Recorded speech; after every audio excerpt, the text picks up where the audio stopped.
Okay, I need a content share. Sure. Oh boy, it's gonna be one of those nights. Okay. Look at our fire. Hiya. Come on, baby, love my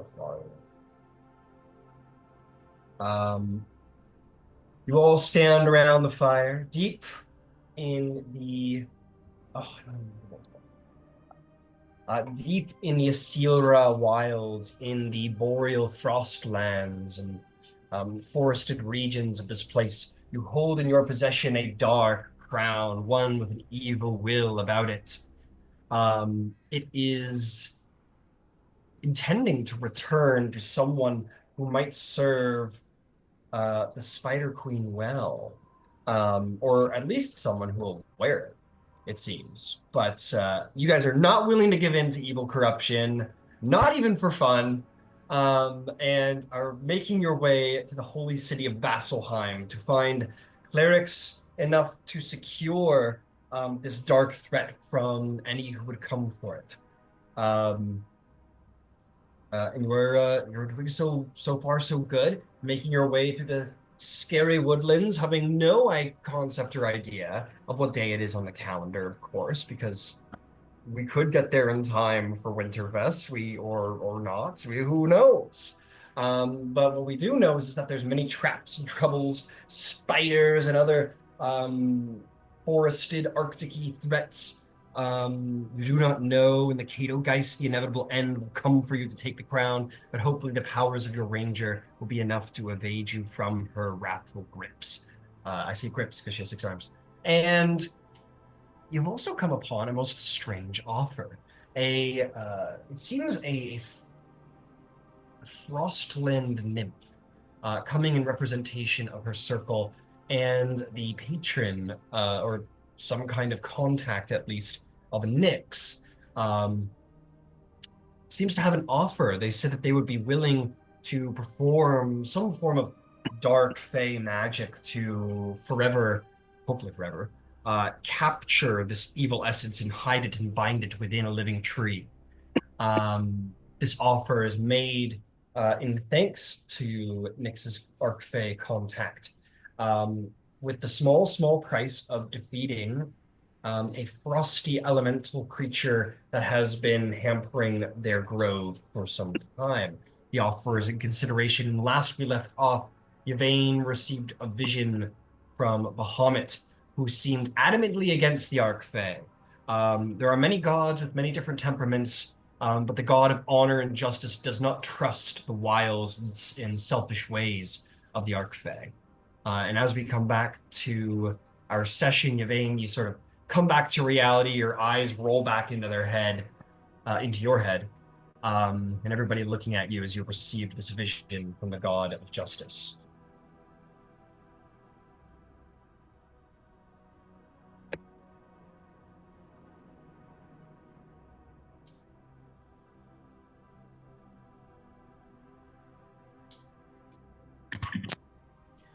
Well, how did it go? It's not that you forget how awesome he is. I always know he's awesome. Never is there a moment that he's not just, there's no word, but then you're in his presence and it's just, and she looks at Finch and she goes, I don't, it's like there's really no word that quite does it. Right? Isn't he awesome? Cha. Like, I feel so small, but not, no, I'm going to get crushed. Anyway, we have our directive. Like we have a plan, and he knows that plan, and it's the plan that he's supporting. Here's the thing. This item was guarded by the spells of two deities and guarded by a celestial. And when a single one of those three things broke, it sort of all went to shit. Right? It took two gods and a celestial. I don't know And she'll look at Nyx. I don't know who your patron is. I don't. When we're speaking of gods and archfey, and I don't know. There's so much more than me. I don't know how to gauge what's more powerful and what's less powerful. I only know that three incredible beings had to work together. And I don't know, as much as I want to get rid of it, how your patroness would by herself be able to do what two gods, the celestial, had to do. I want to help your friends, but the Platinum Dragon was clear. He expects us to go to Vasselheim. He also said that the Archfey were particularly good at misdirection. Is there a way to help cover our tracks, perhaps misdirect the Caedogeist away from us? Because that would be helpful, but we're not to surrender this to anyone save Vasselheim. And particularly, I believe, this temple there. Unfortunately, I that sort of help wasn't offered. My suggestion for misdirection was to maybe not stay on a straight path. We have a lot of factors against us going forward. We have 4 people somewhere following us. Zarvolg lost them, and then we have the Caedogeist, who's unpredictable. I don't know. I asked for help. I sent for help, and I understand that we can't take that that help. I did not But know. now I'm at a loss.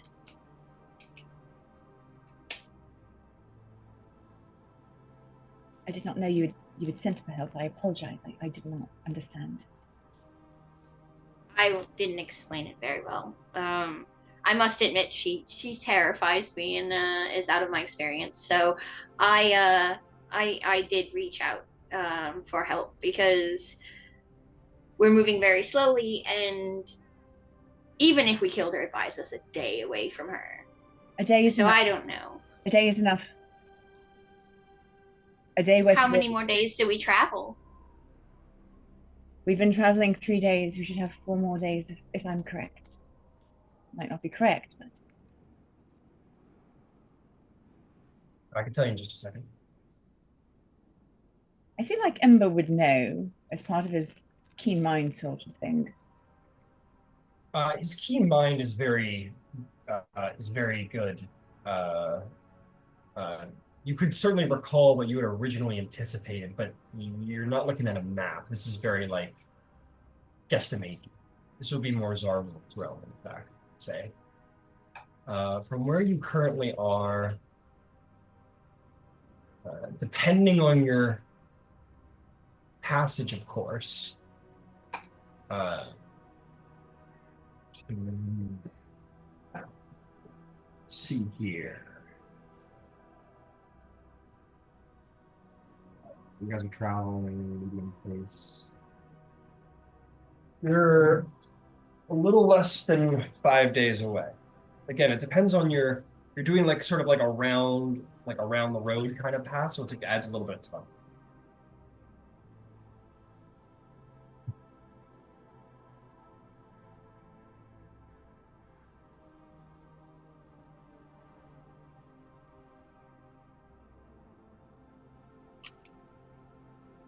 I don't know. I have to rely on the people that are more experienced around us. Zarvolg, Ember, Glint, Finch, Yvaine, all of you. You have more experience doing these kinds of things than I do. I mean, I can get you there over the land. I can't tell you who you want to give the circlet to.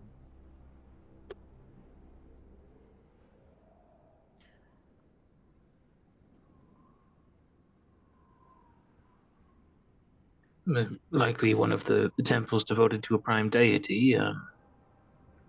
I think Bahamut has a significant following or congregation there. I'm sure the other deities do as well, but Bahamut's faithful would probably be first among those we would want to seek out. One, because they've been aiding us directly. Thank you, Finch, and also the monastery we're at, but also the most likely to say yes to requesting they hold an evil artifact. So I'm sure we can. Also, the Cobalt Vault is there, and the reserve does take artifacts. That is also true. If either of you would like to, or anyone really, would like to roll a history check regarding who governs Vasselheim, like who would be significant individuals who you might be able to entrust this to, go right ahead. Or religion check, history or religion. Sure.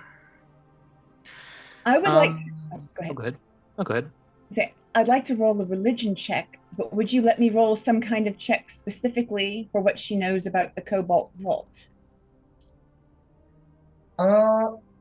Sure. So why don't we say you're rolling about what you know about the Cobalt Soul specifically in Vasselheim, and Glint, you can roll for what you know about general leadership or significant individuals. Yeah. That's a 26. Roll 2. Yeah, you can roll as well, of course. Nice. A higher DC for you, though. This is a place you're not very used to, though. So, Glint, I'll get you in a second. Just want to get the numbers in. That was a 19 for Yvaine for religion. 19 for religion, got it. Right. And how did you do there, Nyx? 14. 14. Okay. So let me tell you a thing or two. You don't know too much, Yvaine. You do know that it is like it holds one of like the major leadership there. You know that the Cobalt Soul is run by 2 high curators. One, you don't know where the other one lives, but you do know that the second does stay in Vasselheim in the Cobalt Soul. So you would be potentially might be meeting with one of the high curators of the Cobalt Soul, which is the leadership. So this is probably a place of great significance to the Cobalt Soul, if not one of their greater repositories. Nyx, what did you roll again? One more time, sorry? 14. 14. Unfortunately, you don't know much about Vasselheim. You know, it's the holy city, but you're not familiar with this plane too much. Glint, you, on the other hand, know quite a bit about Vasselheim with your role. You know that I wish I knew the word for it. I love these words, but I don't know this particular one. What's the word for a government that is run by religious leaders? Theocracy. Theocracy? Mm-hmm. Yeah, that's the one. Thank you. I love those words. I don't know why. Theocracy, democracy, they're all great. But anyway, it is a theocracy. It is run by the leadership of the major prime deity temples there. Not everyone, though, worth noting. For example, the High Curator of the Cobalt Soul does not take part in leadership there. Because you rolled so well, you would know that they worship the knowing mentors, but it's a very diminished religion, so you're not surprised. But the High Bearer of the Scale Bearers, wow, that's a title, of the Platinum Dragon sits on the council. The Earthbreaker of the Dawn Fist is on the council of the Storm Lord. The Holy Curator of the Paramours of Arathis, the Lawbearer, sits on the council. The High Hierophant of the Glade Keepers of the... Oh man, we're really testing my abilities. The Wild Mother. You know that there are some rather... The Raven Queen has representation there. You don't know much about that. You also do know that the famous Pike Trickfoot does sit on Leadership Council of Vasselheim in representing Sarenrae. So those are the major leaders, and you do know that the city is run by the major religions. This is like the Vatican. This is the center of religion in the world. Any one of these religions would be happy to either take it from you or facilitate it getting into the right hands in Vasselheim. Well, we could try and secure an audience with the scale bearers of the Platinum Dragon. They're known as the Dawn Marshals, by the way. That is the council, is what it's called. The council are the Dawn Marshals, but there's representatives of Bahamut, of Chord, of Arathis, of the Wild Mother. I believe Pike Trickfoot is on the council as a representative of Sarenrae, which is quite something. It's rather recent. But we could easily bring this to almost any of them, and if they would not be willing to take it, they would know someone that would be. I think it would be in good hands at that point, most likely. And we could certainly assist them in any way that they need in terms of telling them what we've observed and researched about this crown, what we found that works and what doesn't, and how it's interfaced with, the prior protections we've seen crumbling. So I think we could certainly find someone there.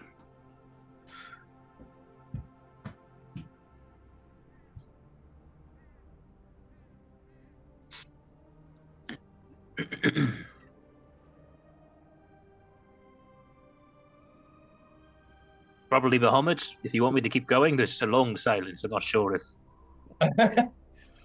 Please continue.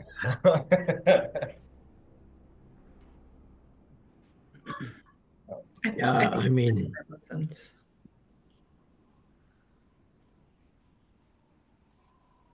like I said, I don't know who to give it to.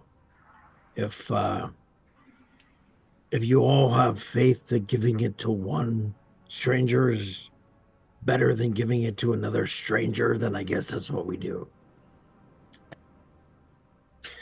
Pike Trickfoot is no stranger. Zarvolg, do you... Yes. This is going to sound judgy, and I don't mean it to. I'm just afraid right now. So, in your mind, is there any difference between Sarenrae and the Horned King? Like, do you find that they are... Is there any tangible difference between, say, those two in particular? Or say, the Spider Queen and, I don't know, the Platinum Dragon? Like, do you discern the difference? No.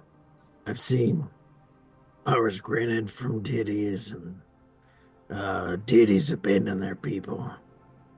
There's no difference to me. Right. So, I think there is to many here, and I think maybe that's where the disconnect is. I think there's a great difference between the Spider Queen and the Moonweaver. I think there's a great difference in the people that follow them, what there should be. And he just kind of, nods in concession. All right.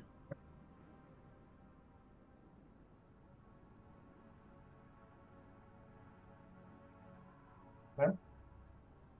As I recall, I believe it was the end of your day. With this, you steel yourselves to continue to follow the path of Vasselheim. You can all settle into a long rest, if you please.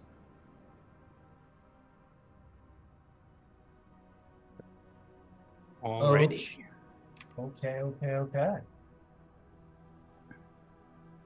Let's see. Take watches if we can. Yes. I will, as a reminder, I do consider, like, everybody, there is watches happening in my brain. if an encounter shows up, then I will ask who is staying up for what watch, and then we'll discern who is. I used to do perception checks regardless of encounter, and it just kind of kills time. So I will assume you guys are taking watches. And as a reminder, if any of you have important RP stuff to do, feel free during your watches because everyone's gotta. Yep. Read their books, pray to their gods, and bitch about life. All things need doing. I think Glint would try and find Zarvolg during the rest at some point. Presuming right. Zarvolg isn't atop a cliff or at the very top of a tree. No, he's in the camp. Alrighty. I apologize to bother you. Do you have a moment, Zarvolg? Yeah, certainly. What do you got? You hail from a place that worships, is it Bane? Is that correct? And he gets he winces a little bit, and then tries to hobgoblin version steal his face. Yeah, I grew up in the shadow of Bane. That's correct.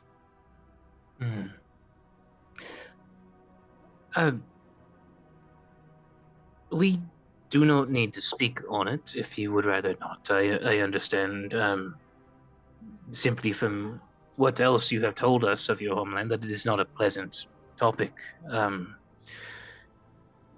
I was just curious on your views of deities, and wondering if I could help clear them up from the perspective of someone who is not himself particularly deeply religious these days.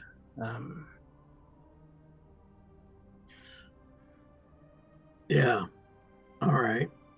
And he kind of settles in, and looks at Glint and takes a moment, because he has we've talked before that he has a little bit of a problem with male dwarves, but he does he's learned to kind of respect and trust Glint a little bit. So he takes a moment to allow himself to open up a little bit, and he says, all right,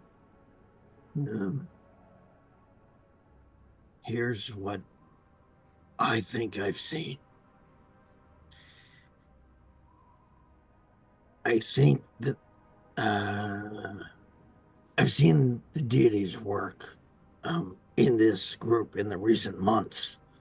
I've heard the voices, been visited by Bahamut in a dream. He seems like a pretty good fellow, little stern. But I think that the deities do exist and have their own probably motivations and desires, possibly understandings that we can't really fully, as people here on this material plane, that we can't really fully understand. And I think, and then he looks a little harder and squints his eyes a little bit. And I think that's where it goes wrong. I don't think we really understand how to interpret these things. I don't trust that any one individual interprets these things correctly. We could, there are holy people, but there are holy people who've gone wrong. And I don't know that as far as mortals go, I'm including elves in that. Fuck their immortality. Fair enough. I think that as far as mortals go, we're flawed. And I think those flaws can be vulnerabilities and can be compromised. And so I guess what I'm my point in all of this all along has been that this thing is clearly too powerful for anybody here. We hand it off to someone. Perhaps I'm not against the idea that like we hand it off to the best possible circumstances, but I'm also not confident that the best possible mortal living material plane circumstances can't still be defiled. I think if we have it with us, at least we can control how that happens. I think that's an understandable thing to worry over, truthfully. And you are entirely right. People are deeply flawed, and the depths and machinations of divine design are not really something of a scope we can wholly comprehend either. We tend to assign a great deal of importance to omens and flocks of birds in the sky and knuckle bones and entrails, and much of that is us trying to tap into these more powerful cosmic presences and get something resembling an answer for things that we grapple with. This is all true. With the deities, though, Prime and Betrayer, I think that there's a benefit of most of them have rather clear set domains that do impact the direction of these designs. We cannot always trust or understand the depths of their plans. And we also must be aware that those that follow them do not always do so in good faith or in ways we agree with. But something I found tends to hold true is the directions that different gods take is ultimately in line with their base natures and domains. The Spider Queen is a creature of ambition, of deception, and as such, one can trust that her goals ultimately elevate her own position and those of her followers. Bahamut's a god of justice, so one can typically assume that the end goal of those plans is delivering justice, upholding order, protecting the weak. Tal'Dorei is of comfort, of hospitality, of healing. Something that gives me a measure of peace is not always understanding the specific play being made, but knowing that there is a trajectory that I can follow. And I think that is what most people of faith typically do, just with more rituals and funny hats. With Vasselheim, what gives me some measure of peace is that it is a city held by a council of various deities that have elected representatives, and still, as a whole, they work together. And I think there's an important balance there. There are congregations, multiple people, not the flaws of a singular individual or god, leading it along a singular set path. Which is a very long, rambling way, I think, of coming around to saying that you're right not to trust individuals, god or man. The right to be cautious, but I think there are enough checks and balances with Vasselheim, and it has weathered enough catastrophes that it is a safe place, even if not just to turn this over, but to find ourselves as well at the end of the day. If that helps at all. Yeah. And he'll nod in understanding, and then but before the conversation breaks, he'll look at Glint and say, hey Glint. Which is, by the way, in case you haven't caught it, notable because he doesn't normally call people by their names. Yeah, it's normally dwarf or wizard. Right? Hey Glint. You're you're a bit of an outcast. What you do is not accepted in every circle. It's not gone by that we have to hide your skeletons from time to time. Mm-hmm. But you have an understanding that sometimes things of a darker nature can be used in a positive way. I do. And any kind of gestures over to wherever the crown happens to be, and he says, "That was kind of my hope here, was that we could take something of a darker nature and use it in a positive way." And I think that's a good reasoning thought to have. I think it makes sense to think about it even.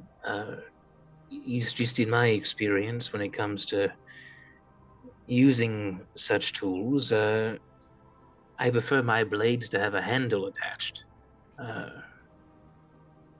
Otherwise, you just end up cutting yourself all over them, and it's a messy business for everyone involved. And I don't think the crown has that. I think you could probably wear it and do a great deal of good in a short time, but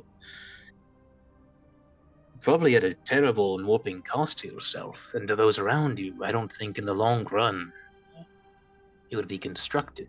I think it would be more of a ruinous sort of thing.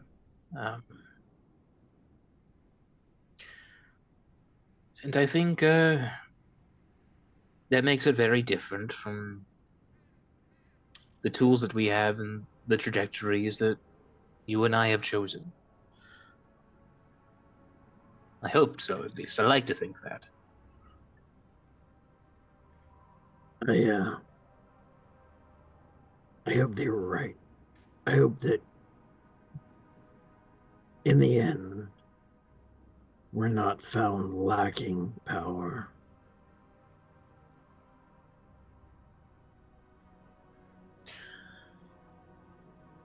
I hope so. I mean, I've been working on quite a few theses.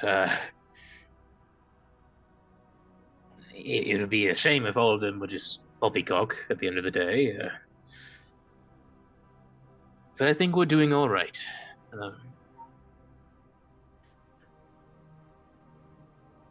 Sorry, I know you're more of a quiet, ruminating, brooding type.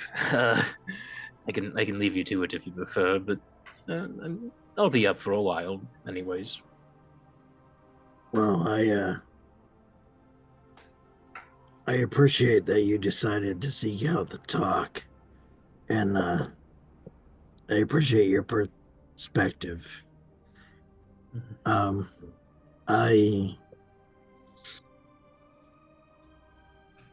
will see done what's best for this group, and if they feel like that's getting the crown of Vasselheim, then that's what we'll do. Flint will look at Zarvolg a moment and just, with complete honesty, just nod his head. I trust that you will. And I hope you rest well tonight, Zarvolg.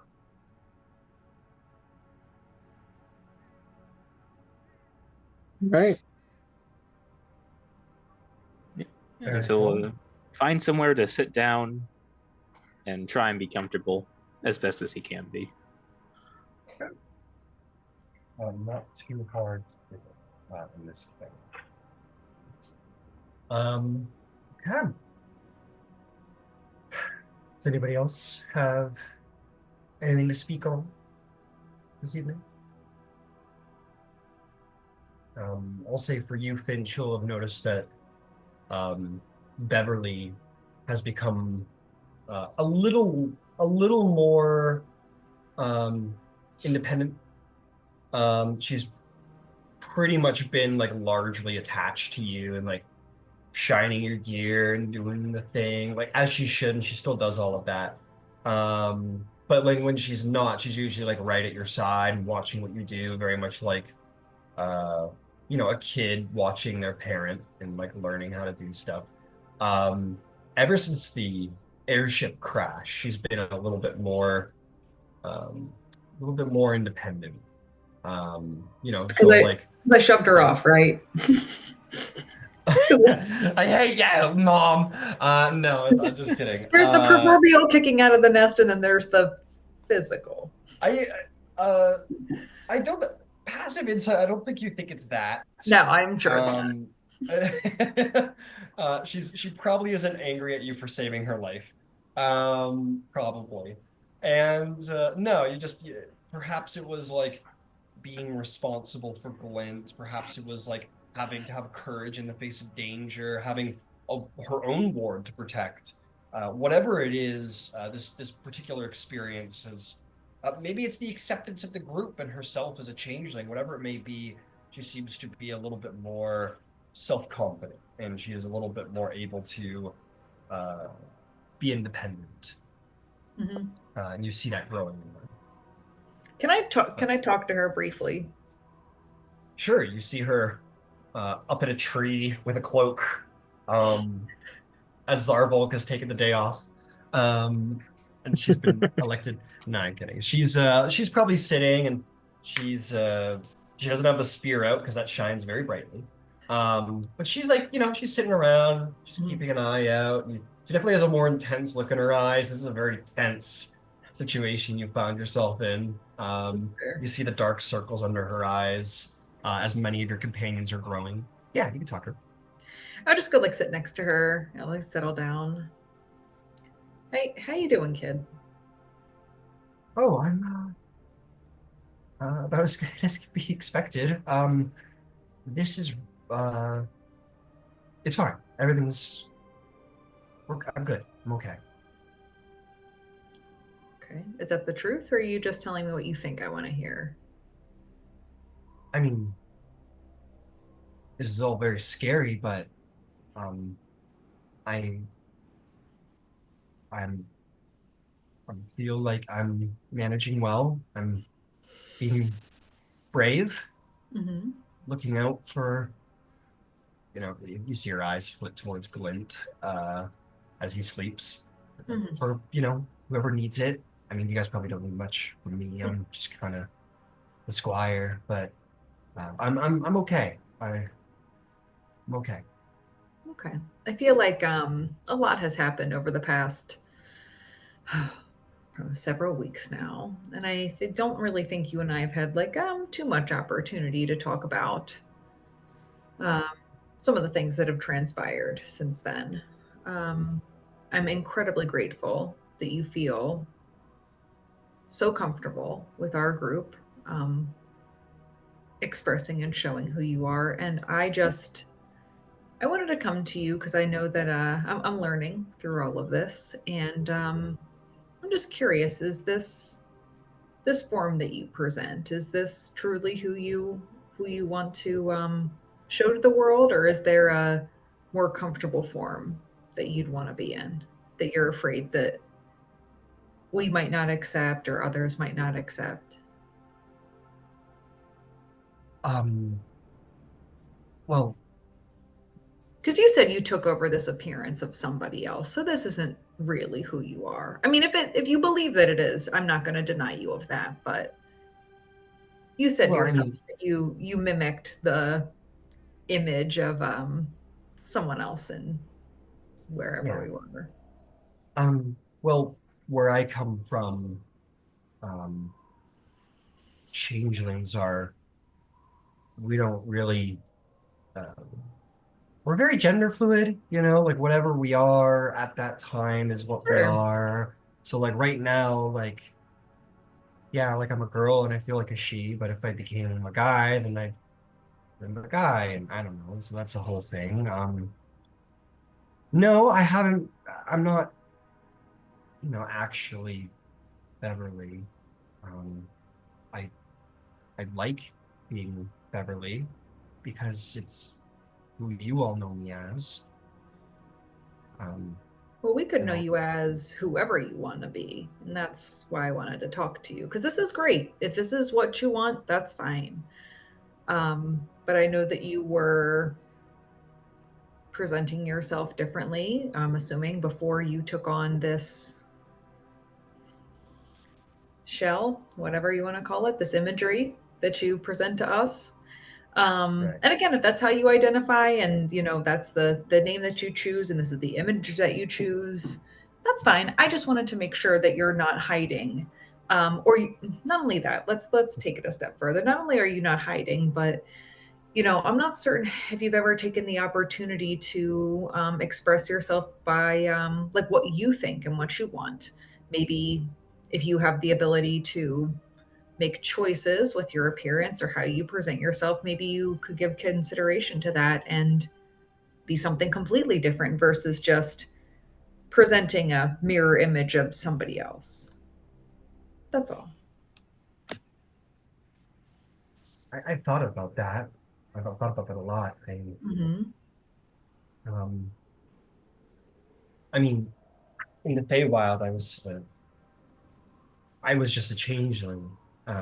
We have there's different ways people changelings present themselves. That we have three different paths. Oh. There's those who are like present themselves as changelings and just stay as change in our true forms and go that way. And then there's the paths of people who have many different identities and they do it Mm-hmm. that way. And then there's people who take on one identity that isn't what they were born with and they stick to that. And I Hmm. was kind of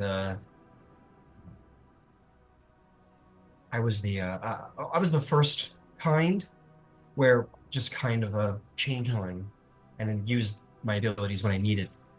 Um, my my real name is my real name is Dask. That's what I've been known as for a very long time. Okay. Is that what you want us to refer to you by? Would that make you more comfortable? I know we've come to know you as Beverly, but that is your familiar name. And if that's what you want to go by, then I'm sure I have no problem with it. And I'm sure the party wouldn't either. If I stop being Beverly, will I won't I get in trouble with the Temple of Bahamut because I tricked them? No, no, I can't imagine. So the deception I feel like that you imposed was not harmful to any person. You didn't use it to take advantage of people or to do wrong. You did it to get an advantage for yourself, but you didn't hurt any other persons, at least not from what you've told me. You've proven yourself time and time again under his eye that you are a worthy warrior of Bahamut. So I can't imagine that if you were to present yourself as you wish, that you would be suddenly outcast.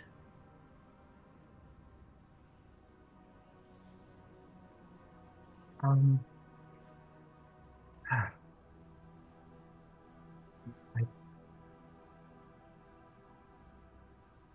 what do you think? I've only ever been, Dask, and now I've been Beverly, and I don't know. I think I wanna maybe maybe when we're not being hunted by a very This is a special challenging lady. time. Yeah, this is a Yeah. challenging time to think about these more personal matters. So, but I don't want to. Yes, what we're up against is tremendous, but at the same time, um, I don't want you to forget about yourself. These are all important lessons that go into building who you are. I think I'd like to experiment a little bit and Okay. try and find um, an identity that I like. Hmm. Um, I like Beverly for now because, like I Okay. said, I met you all as Beverly, and you all have Yeah. liked me so far as Beverly, Hmm. or so it seems. And um, I don't know. I maybe when we get to Vasselheim, I'll try out different appearances or something. I don't know. Hmm. I'm not, I don't know. like I said, I've only ever been Daskin and Beverly. I've never really tried to like experiment with my own thing and be what I want to be. So but I've been thinking about it, so maybe I will. Mm-hmm. But it's it's it's good to know that I can. Yeah, and you and I, we're on the same path in some ways. I feel a certain twinge of irony, if you will, having some of these conversations with you. Almost do as I say, not as I do. And as I'm having these conversations with you, I'm learning a lot as well.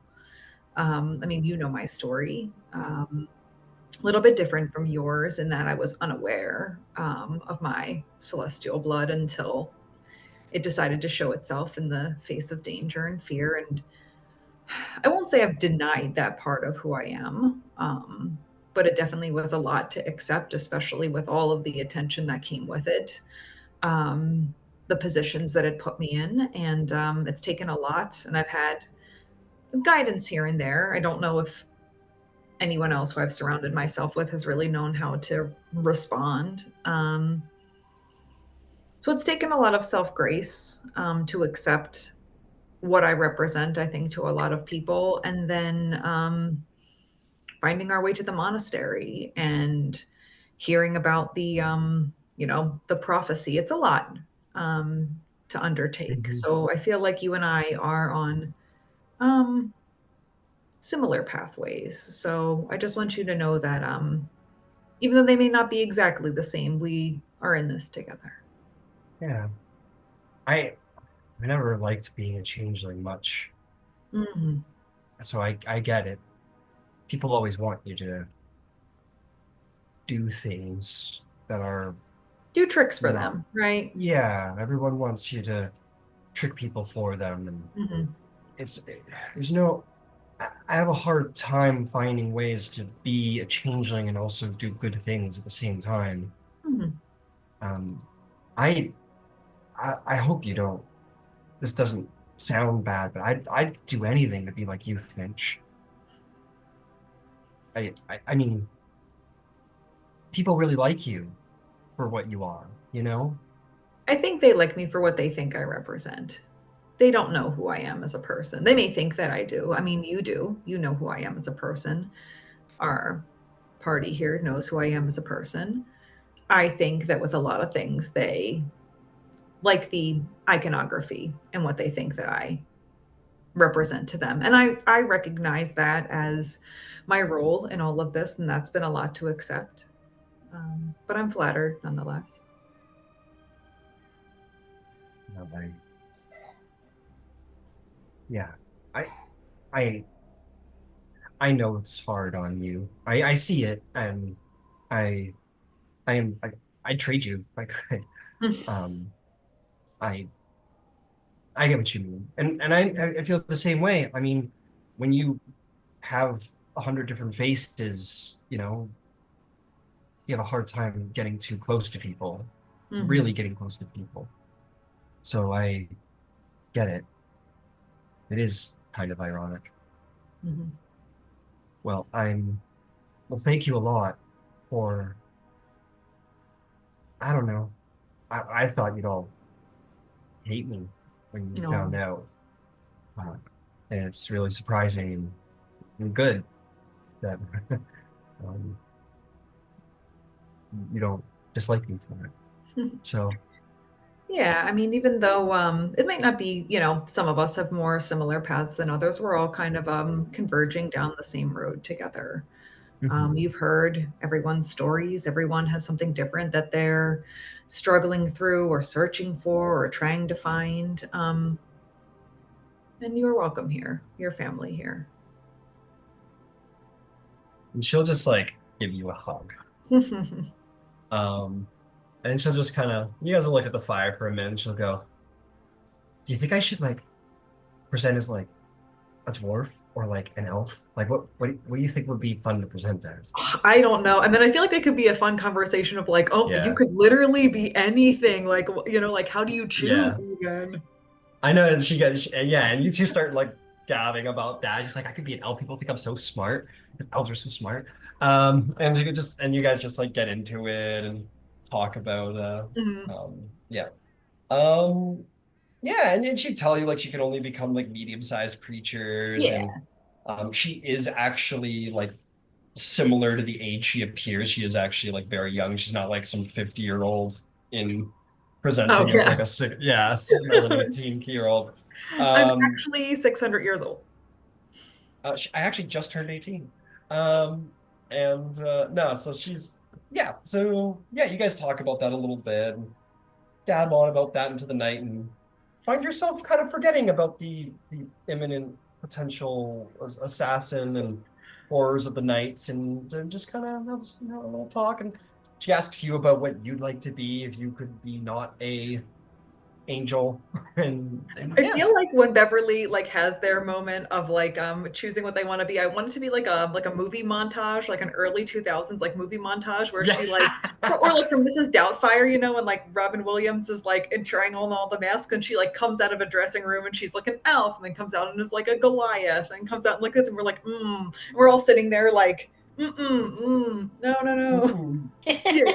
Yeah, maybe you guys have last watch, and as slowly as people rise, I imagine Gwent probably rises pretty early to choose his spells. Like slowly, like the bench gets longer and longer. It's like Beverly comes out from behind a tree and is like, And then she has like green hair, and we're like, and then she like does this, and it's blue hair, and we're like, Yeah.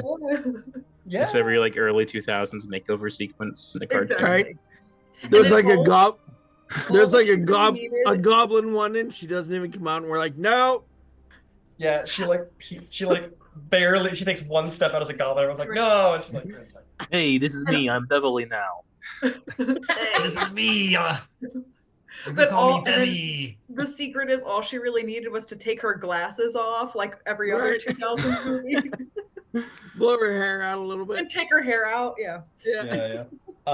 Well, maybe like as you're sitting there and like you talk about it, like Beverly like will experiment a little bit, but she does like she's very mild about it. Like maybe she like starts with eye color, and you guys like go through different eye colors, and and as you all wake up, well, I guess we're gonna start to create the face of Beverly as we go along.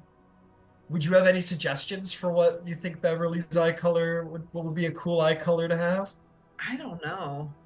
And she doesn't care because she can change it, right? It's not like you're deciding her eye color forever. So it's just like, what would you suggest she try out first? Green. I was thinking green too, bitch. So I'm not even gonna roll for it. As you guys all wake up, Beverly might be walking around doing a little like I don't know, being like a little extra, like you guys are like, what's your problem? Like she's like Just staring at everybody. Like but dead some eye of you on will notice that contact. she has, Yeah, really intense eye Eye contact. contact. Wait, But yeah, so some she of you still guys looks- as you wake. She still looks like human Beverly, but she just changed her eye color. Yeah. Yeah, exactly. She looks exactly like Beverly, except she has like big green emerald eyes. I love it. Love that for you. Oh, yes. And she's like so happy with herself. She has green eyes. She's walking around with green eyes. And I feel like yeah. Finch too, like as they're walking around the camp, like elbows people, like like when somebody gets their hair. That's my girl. Look at her go. You giving me Zarvolg's like, what? I don't. What are we? I don't understand. Oh, yeah. All right. Morning. Good morning, Glenn. You look very, very lively today, Beverly. How are you? I'm good. Have you noticed anything different about me? Finch is standing directly behind Beverly, going like,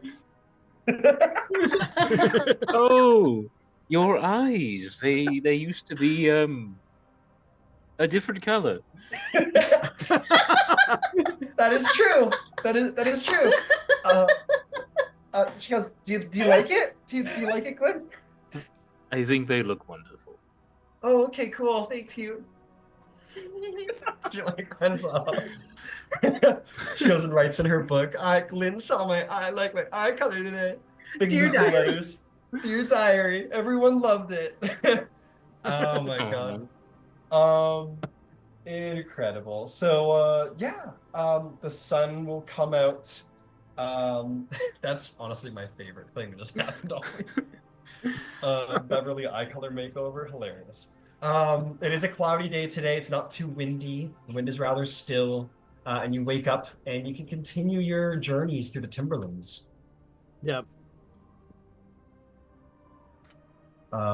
So as I said before, I'm going to slightly expedite travel. We are just that we're not going to go through every motion of the ocean that happens. There will be smaller things that happen here or there, things that you'll be able to overcome without too much issue. Maybe there's like spider webs you evade and decide to stay a little bit away from. It seems that there are species of spiders in these woods. Obviously, there's a prominence to them because of a certain relic. But there does seem to be some spiders here, and maybe some of you find interest that there are spiders that survive in Arctic temperatures and aren't just like being popped out for this purpose. Right. Let's see how today goes. Oh, not well. Or maybe it does. I don't know, but something's going to happen. Something Oh, with boy. phones is happening to us. Okay. Toward the end of the day, let's see what happens. Who would like to roll D100? Oh, I will. Okay. Also, Zarvolg is intermittently, and you can decide how, ranging out from and coming back to the group. So, Yeah, could... we will keep doing what you said, where you're a couple. I think we said like you're like quarter mile ahead of the party, or like right.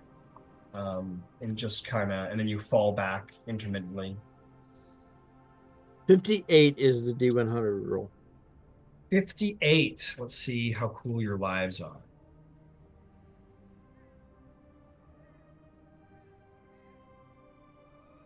Interesting. 58, 58. Okay. Okay, very interesting. Zarvolg, you begin to see tracks. Not terribly hard to see. They do not look to be following you. They look like they're probably made this morning. Make me a survival check, please. Yep.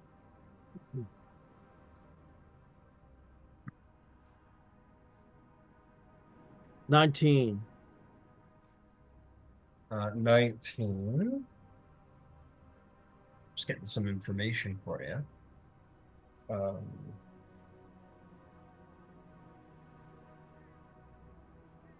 That's fine. There are quite a few tracks. You see that there's some blood that is sort of like to either side, a little bit here and there, not too much, very small drops. With your very sort of, what did you roll again? One more time. 19. 19. Okay, good. You expect that this was a hunting party of some kind. They're rather large footsteps. They don't look to be made from like cobbled boots or anything like that.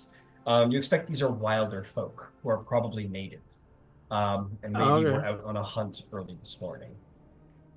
They're not going in your direction. It would be a detour to follow them. But there is, how many would there be? There is about 15 tracks, 15 sets of tracks here and there scattered amongst. They don't travel in a way that makes you think that they're very scared or in a hurry or anything like that. Just kind of moving on. Going back to probably a home camp, if you had to guess.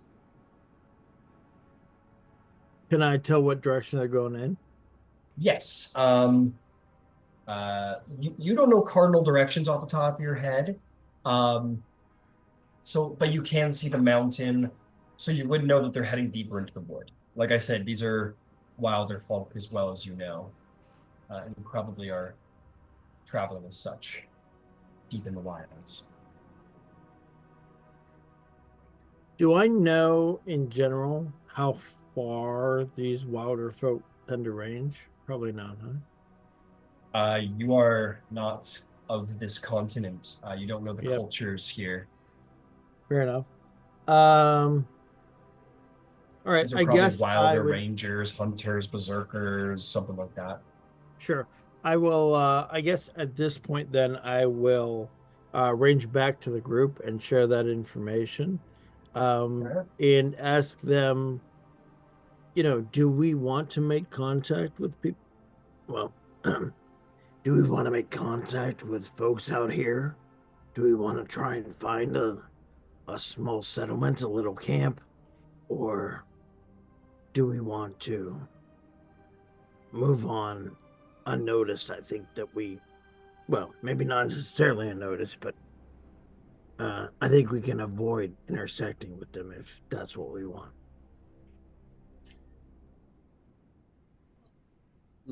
What do you think is wisest?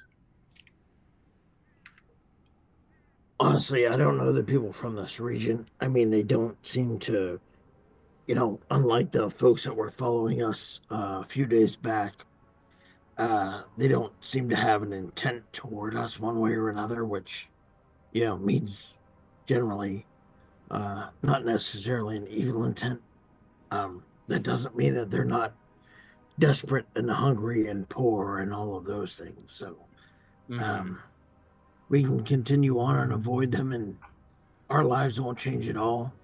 Or if we're seeking the comforts of a group of people that have learned how to survive comfortably in this environment, we can seek that out. That's kind of what I was thinking. Maybe they could tell us ways to get through this area better. Not that you're doing a bad job. You're doing a wonderful job, Zarvolg.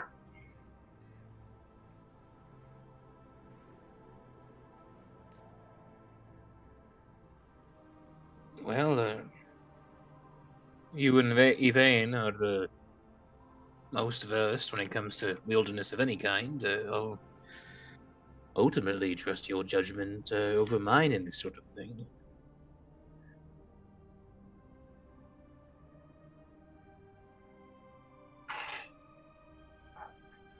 You seem to have a handle on it, yeah? Do you feel like you need assistance? Do you feel like you need rest? Yeah, no, I don't feel like I need any of those things. I mean, listen, if I was traveling alone, I would not mind these people and I would keep on my way. They seem, innocent enough, fair enough. We're surviving okay. I wouldn't bother them. But I think that's also wisdom. Yeah. I mean, considering what we're carrying and the danger that's possibly lurking behind us, avoiding any further detriment to anybody we may come across might be the best path.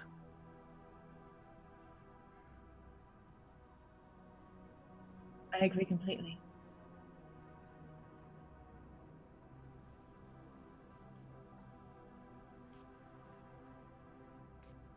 Finch,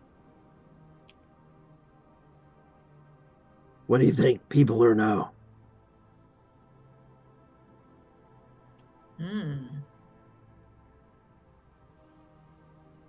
I don't know.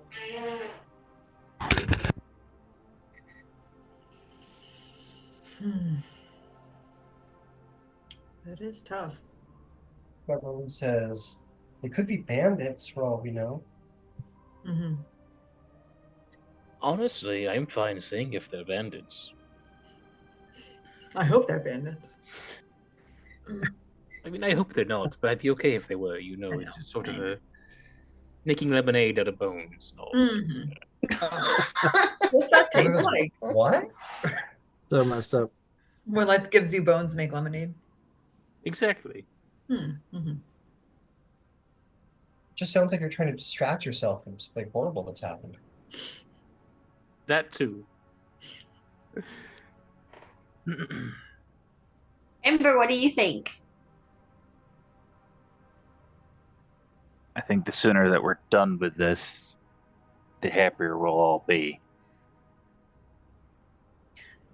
I would enjoy having less periods where I wake up in the night feeling like my heart's about to explode. That would be ideal. Ideal. It's like a All Charlie horse of the chest. Right. Wow. So minus small legs Charlie horse there. We all want to press on.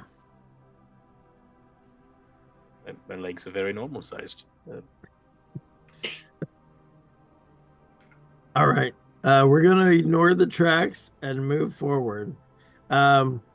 If it appears necessary, we will intentionally avoid the tracks. But if it appears that they seem to be going in an entirely different direction anyway and unaware of us, then we'll just continue on our own particular path. All right. You guys continue on your paths. Continue to travel. And with that, there will be no other issues the rest of that day. You'll have made 24 closer.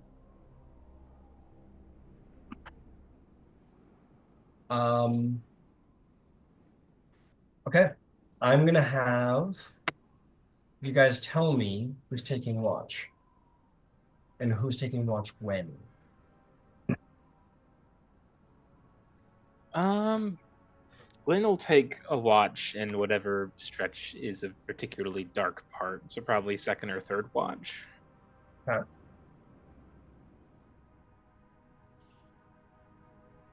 I don't have a preference. Yeah, everybody else is probably seems more tired than I am, so I'll take first watch. Okay.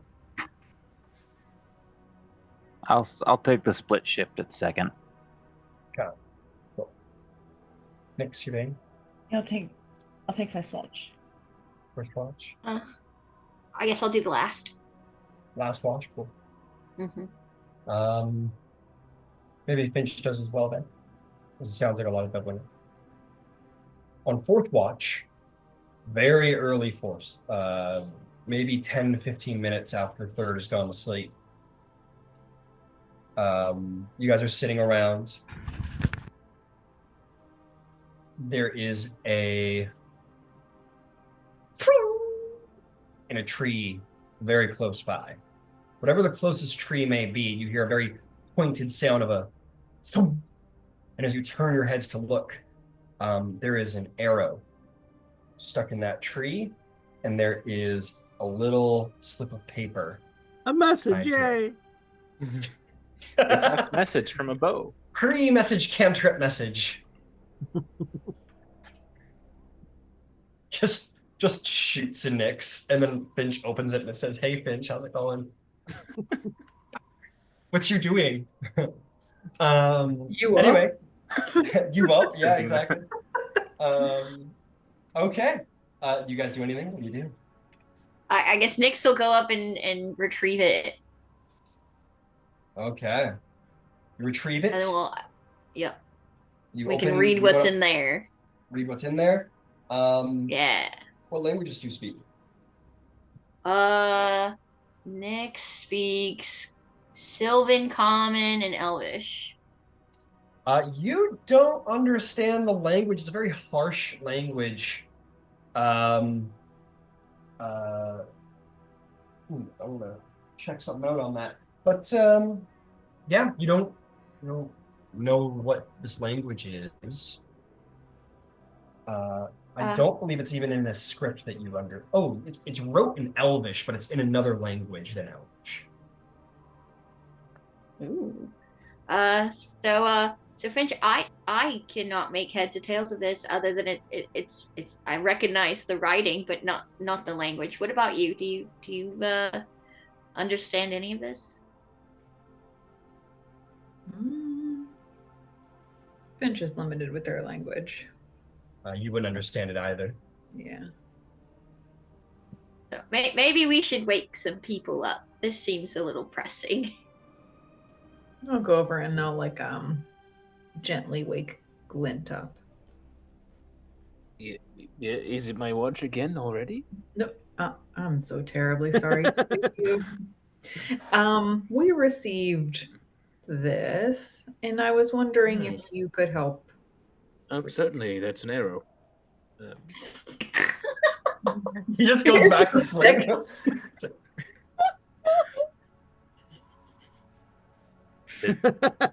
Sorry, let me take a look. I'll search for clues. Languages?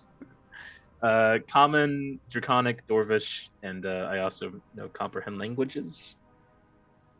Comprehend languages. You want to understand the script. We understand the script. We don't understand the words on it. Interesting. Not at all? Now with the languages you know, did you want to pop a comprehend languages? Yeah, I'll Glint will leaf through his spell book and take some time to begin going over that, and Rich will cast that if possible. Okay, you do. The words begin to make sense to you. It says, let me be very specific about what it says.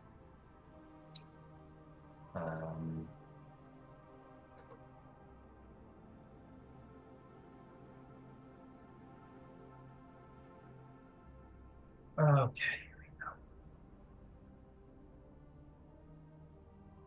go. It says, bearers of the crown, we have found you. And so as we have told the Caedogeist of where to find you as well. Your inevitable end is coming. It is your opportunity to release the crown to a proper bearer. Do this or die. And it will be signed. Wake me up. No, it's no. None of your business. Oh, shit. This is our secret message. We found it first. Oh, God. It is signed Priestess Jaisa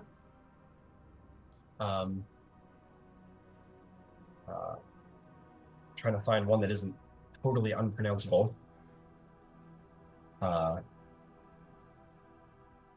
Kalar. Priestess Jisa Kalar. Right. Interesting. Fascinating. They say we're going to die. Oh, lovely. Yeah, apparently the drow are all, sorry, what's the term in common? Narcs? And they've sold us out to the Caedogeist and sent word to her of our location, and the inevitable end is coming upon us. And it was signed very nicely by a priestess using the full name. Very official about it. Lovely. Maybe we should wake the others, and maybe we should get to moving. I mean, I could use a couple more hours myself, but I'll wake people. And Glint will begin going through the camp to help people up. Hey, we're about to die. Hey, we're about to die. Hey.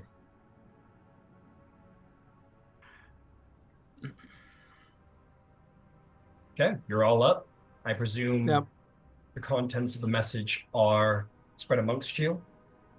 And my undercommon friends will understand the language now.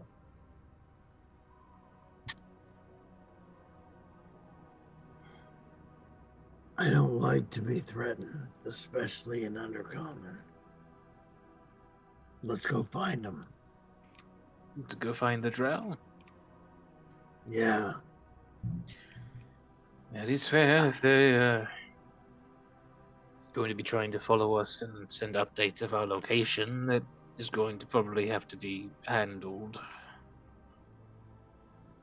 Go ahead. Better yet, Zarvolg, find us aground. I don't want to find them. I want them to find us where we want them to find us. Oh, I like this already. I've got. See, now you got the Bernie boy worked up. Now everybody's in trouble. Oh, I've been worked up.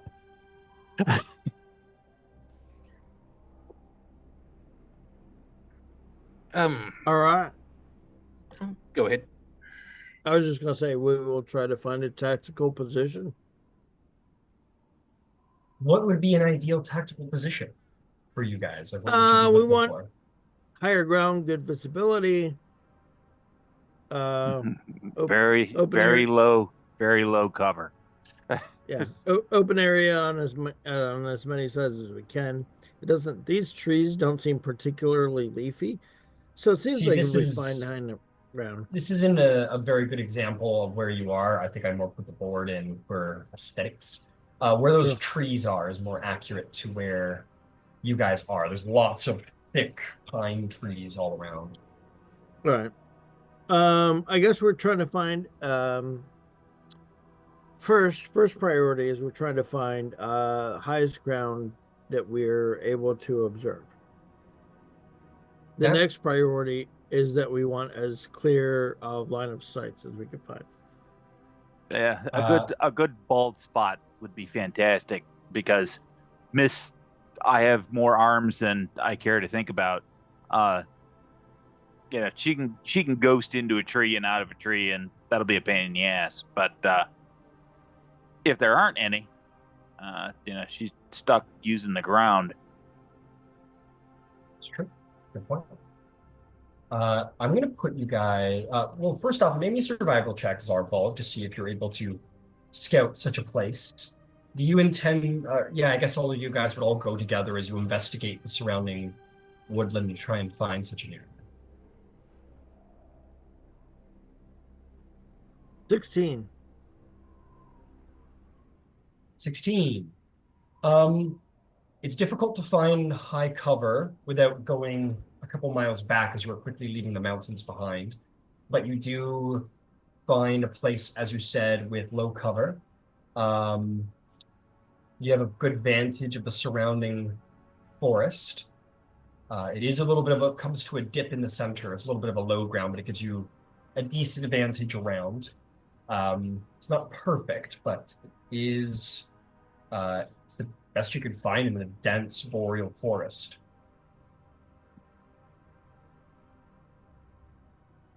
All right. Everybody comfortable with this? I suppose be on your guard. And, he will take particular note of the heavy crossbow of warning, right? To rely on it for any impending doom. Got it. Would you like me to lay down a ward over this space to prevent teleportation and whatnot, or? Oh yeah, that would be fantastic. The less magic here, the better. And that is a question. Do you guys intend to find this opening and wait there? Wait for engagements to happen? Yeah, I think that was the idea, right? We were. Oh yeah. The message implied that someone was inbound, so we're going to wait for them to be inbound. Yeah, they said we're going to fight you. Here we come, and we went, okay, so we can't pick the when, but we can pick the where. It's true. It's fair. Okay. You guys move camp. This will interrupt long rest, as a note. I'm going to say let's get a party-wide con save for a forced march in that early morning as you go seeking out a place. DC 10. Ooh. On a natural 16. 2 and 11. Nick's got 26. Oh. There we go. Look at you guys with the big cons. All right, so first of all, I want to make sure this is a con save, so I add my Saving throw. yeah, that's what I thought. 10. Yep. Shit. Exactly. 10's a save. 10 meets it, beats it. You're good. As long as you roll a 10 or higher, you succeed on your forced march. Yeah. Usually it's a good roll for me, but not today. All right. Come on, Evie. Out of bed. I'm on it. I'm on it. All right, what are we doing? Who's shooting? All right. Okay. You sit, you wait. The sun comes out on this particularly cloudy day. You wait. You wait. As you've gotten here, the sun has rose. Your long rest would have been completed by this point. But now that you're here, hour goes by. 2 hours go by. Hey, magic folks, do you have any way of determining whether or not a 6-armed stabby chick is headed in our direction? Yeah. I'll scream in pain when she stabs me. That's what she did the last time. When that happens, you'll know that she's here. I could have my familiar fly up and see if I can get a bat's eye view of the situation.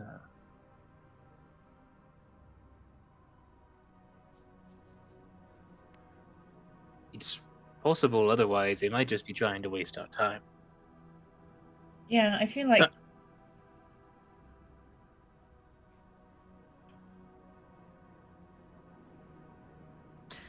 Yeah, Glenn's gonna send Philoctetes up into the air about 100 feet, and then just snap his senses up into the bats. Okay. It is tough. This is a very dense forest, and thus a very thick canopy. You'd probably have better odds at spotting something beneath the canopy of trees. Because it works very much like I'm gonna pick a tree here and kind of that tree's really deep. Forget that one. Trying to find a not so dinky tree. Here, I'll build just like one of these trees for you. So it's kind of like this situation where, there are trunks, and then at a certain point, the sort of pine brush begins to open up above you, along with various other flora. So if you're above, it's very difficult to see between the tree lines. In that case, could I have it do a wide circular flight path, relatively at ground level, about 100 feet out from us, and just do a full rotation, and then use its senses along with its echolocation, just kind of ping the immediate surroundings? Sure. Make me a perception check. Alrighty. My perception or the bats? This would be the bats. You can see through its eyes, but it's the one that's looking and using them. Understood. Let me double check what that bonus is, and I'll roll a d20 real quick. Or investigation, but I assume you'll probably want perception on a animal. Probably, yeah. Yeah, probably. That'll be a 16 total. 16 total. It's a wide berth, takes a good look around. Doesn't find anything. Oh, I don't see anything immediately surrounding us.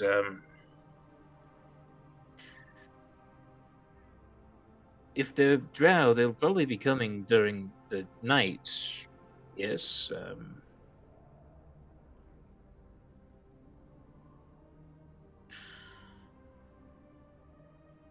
I mean, they're probably going to want to catch us off guard. I'd hate to abuse some of our more talented members, but if she knows where we are, what if we use that to our advantage and maybe took flight to get some more distance between us and them? I would love to put us in the air. Give me a reason. I mean, instead of waiting and fighting and then injuring ourselves, what if we used it to our advantage?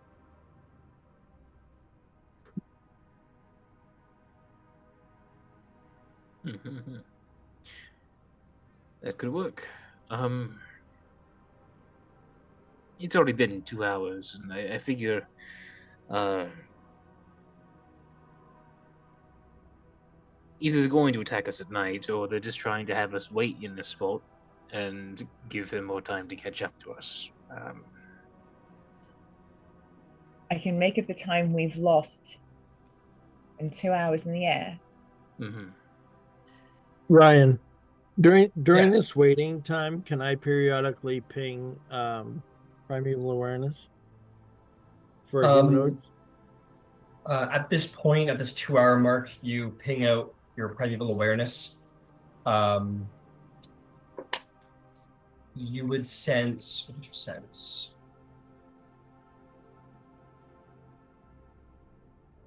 I'd say you'd sense. I want to be very specific about when you're able to get here, because this is a pretty potent thing you got.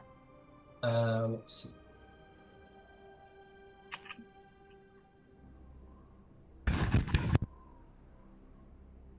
About there, it's four. It's four of these individuals. They're about a mile, somewhere between a mile, and you. It says general, so it's not exact. General direction would be north, so back the way you came. Ooh, no, I take it back. Sorry, they would be west of you. So towards the mountains.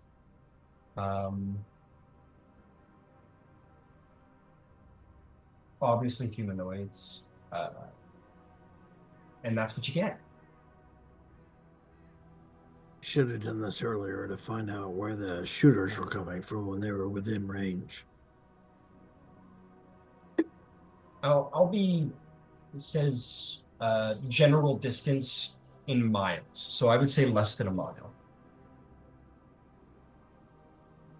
I mean, there are 4 humanoids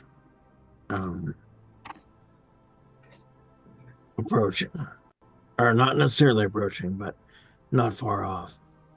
I obviously don't have any ability to tell whether or not the Caedogeist is getting closer.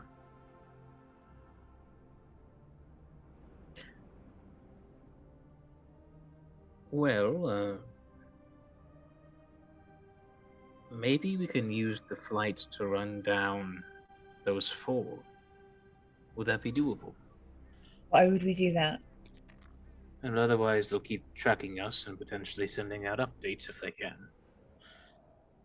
Well, if we can get far enough ahead of them, it shouldn't matter, honestly. If they're that close, like fight or flee, but they're that close, why would we? I'm not saying no. I just At don't that point, we just wait. Yeah. We've already found a ground that meets our tactical requirement. Mm-hmm. Spread out. It's bald. We have, it's bald enough. We've got the terrain that we want. We just don't have the when. We have had 0 success at any attempt to outdistance, outmaneuver these folks for whatever reason. Mm-hmm. Well, I mean, we've done good so far. We haven't actually had battle yet while we've been walking. We've actually dodged fairly well into the arrow with the message from the priestess. My consideration, they're within a mile, is that correct? Yes. How long would that take someone to walk on long legs? A mile? 15 minutes. So if they're not here in, say, half an hour, at that point we know for sure that they're not actually intending to come up to us. Would that be safe to say? We've already been waiting 2 hours. Right. Or say they're waiting, like you said, until at night. Mm-hmm. Beverly said, I mean, they got close enough to shoot an arrow at us, but they didn't attack us. Correct. So my worry is if we wait an entire day until nightfall for them to come on their terms, then they probably will have additional reinforcements.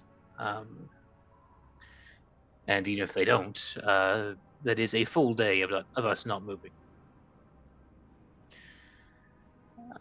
Which doesn't really seem ideal, even if this is to make a stand on ideal ground. No,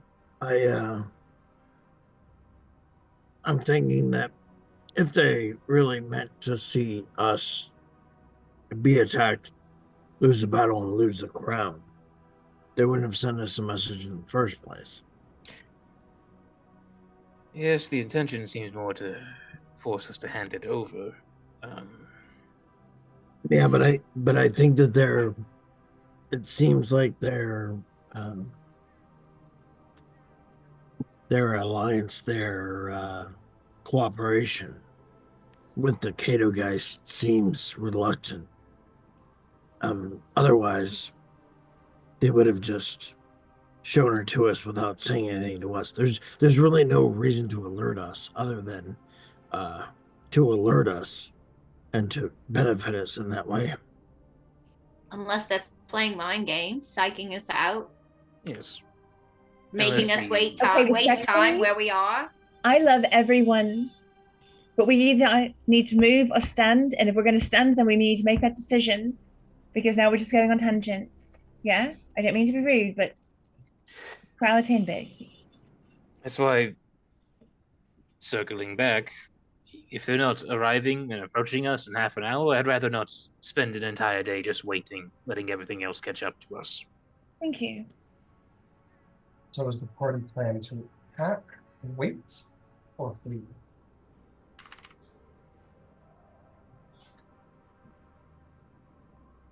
Glint's stance, at least, is wait another 30 minutes, and then if they're still keeping a distance at that point, if Zarvolg's willing to use another use of yeah, sure, then bail.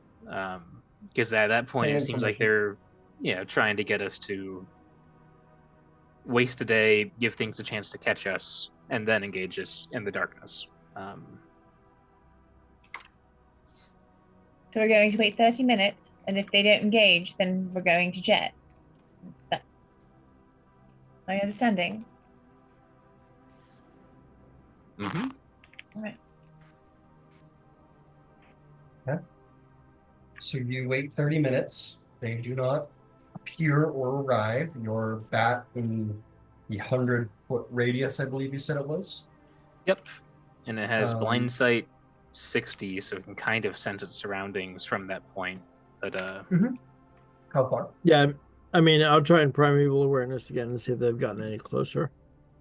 I think that's the extent of your primeval awareness's abilities. It can detect within miles of how far someone is. So you don't get 2.3 miles, for example. You'll get right. All right. Under 2 miles, more than a mile, and as you primeval awareness, it's the same information. They're less than a mile away in the western direction. Mm-hmm. How potent is echolocation? Is it just like functions as sight? Yeah, so it's a blind sight sense ability to a radius of 60. Got it. Okay. So you guys do not find after 30 minutes that any drow are sense more than what you believe you already have sense. 4 individuals west, less than a mile away. Continue to wait 30 minutes after that? Or continue to wait, or are you guys gonna pack up and go? I think it's time to go.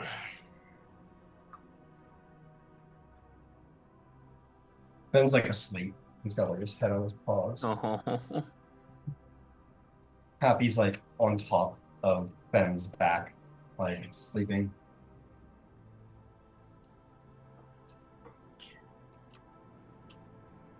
Okay, you guys are going? Yep. All right, how's that look? Ben's gonna be a Quaddle. A Quetzalcoatl. Right, your crazy fucking dinosaur thing. Yeah, and I'm going to be a giant eagle.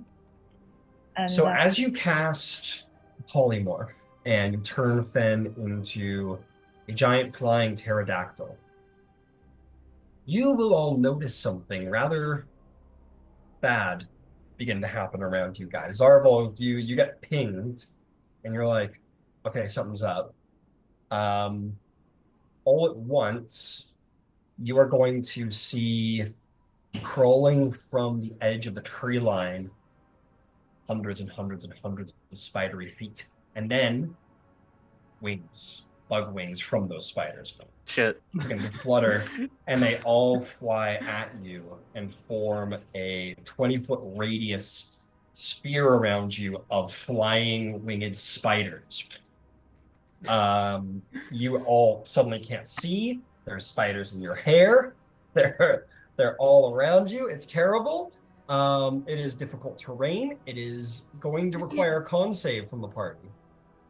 That feels like too many spiders, bro. It's enough spiders that you have a hard time seeing around you at that point. It might as well be a swarm of locusts. No! But it's a swarm of spiders. I appear to have a point of inspiration on my sheet, so I'm going to spend that now. Hey, go for it. Yeah. I wish I had. Oh, that's much better. Okay. Beverly succeeds by the grace of her amulet of health. I was like, why does she have such a high goddamn hit point count for her level? And I was like, oh, yes. Okay. Successes or failures? Let's hear them. 22. 9. Success. Fail. 17. Success. 16. Success. Didn't you number? 23. Success. Mr. Van Zyl? 9. 9. That is a failure. That is going to be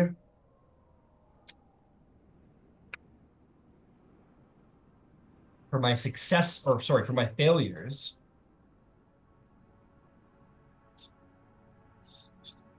That is going to be 25 points of piercing damage as those spiders begin to bite you. And 12 points of piercing damage for my successes. Ryan? Yes, sir. Your swarm is absolutely welcome to make a DC 18 deck save. Yes, sir.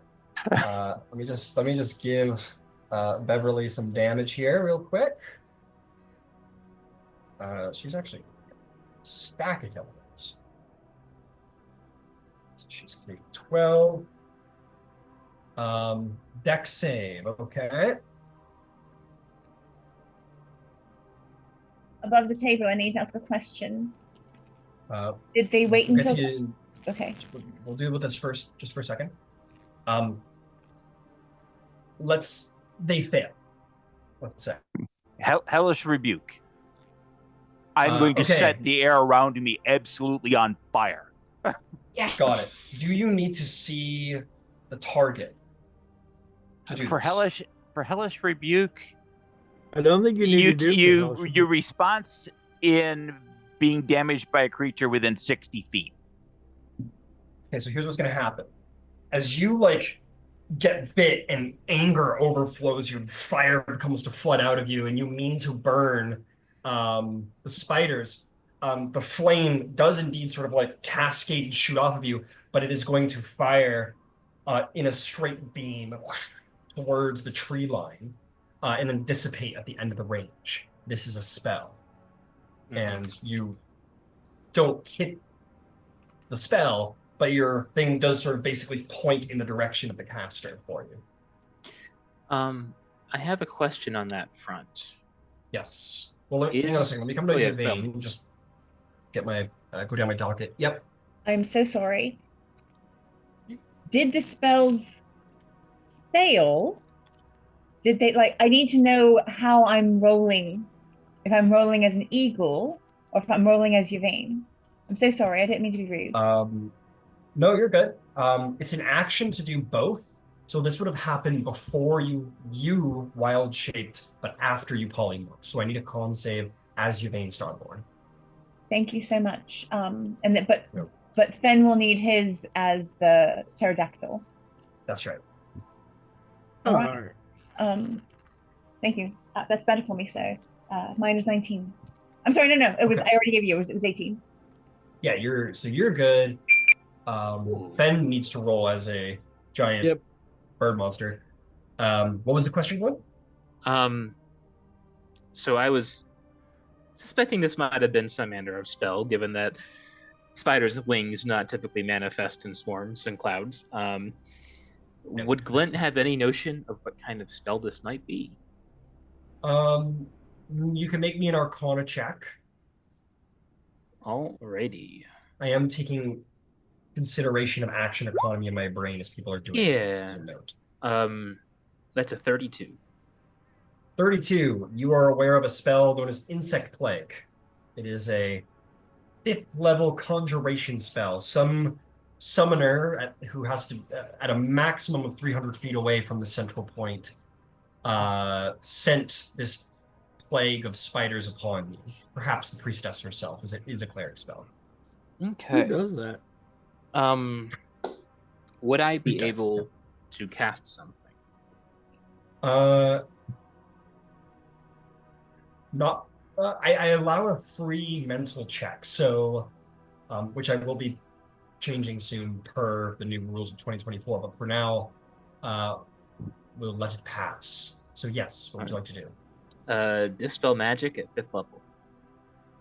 As you cast this spell, almost like this like spray of arcane magic around you, and the spiders sort of like drop to the ground as if dying from some kind of pesticide or simply fleeing back to the edges of the space. Glint saves you from bad insect attack. Ember, did you see which direction? I heard you cast something. Did you see what direction that spell went? That way. That way. We're looking at a maximum range of 300 feet. Do you want to burn a forest down? I'll happily burn a forest down. Oh my God! I'll burn all of the forest down. He absolutely loves burning forests down. It's like his favorite thing. Alrighty. That's all for me for now. So what does that mean exactly? So does that mean burn, baby, burn? Are we lighting the forest on fire? We're gonna set the Vespin Timberlands ablaze. Well, my thought, out of character purely for clarity, is I know that they're probably not within the bat range, which is about 160 feet, but within 300 feet. So there's a long stretch in between that of about 140, 150 feet, which is also the range of a fireball. Everybody load up, mount up. We can do all this from the air. Is it going to be accurate? No, but is it a big lot of fire that'll burn every tree in its radius? So let me just get specifics here. So are we abandoning plan fly and opting for plan attack? I think it's plan bombing run. Okay. Ooh. Okay. So you shapeshift, Yvaine? Yep. I'm an eagle. Okay. Become an eagle. Who's loading onto what? I'll hop on eagle back.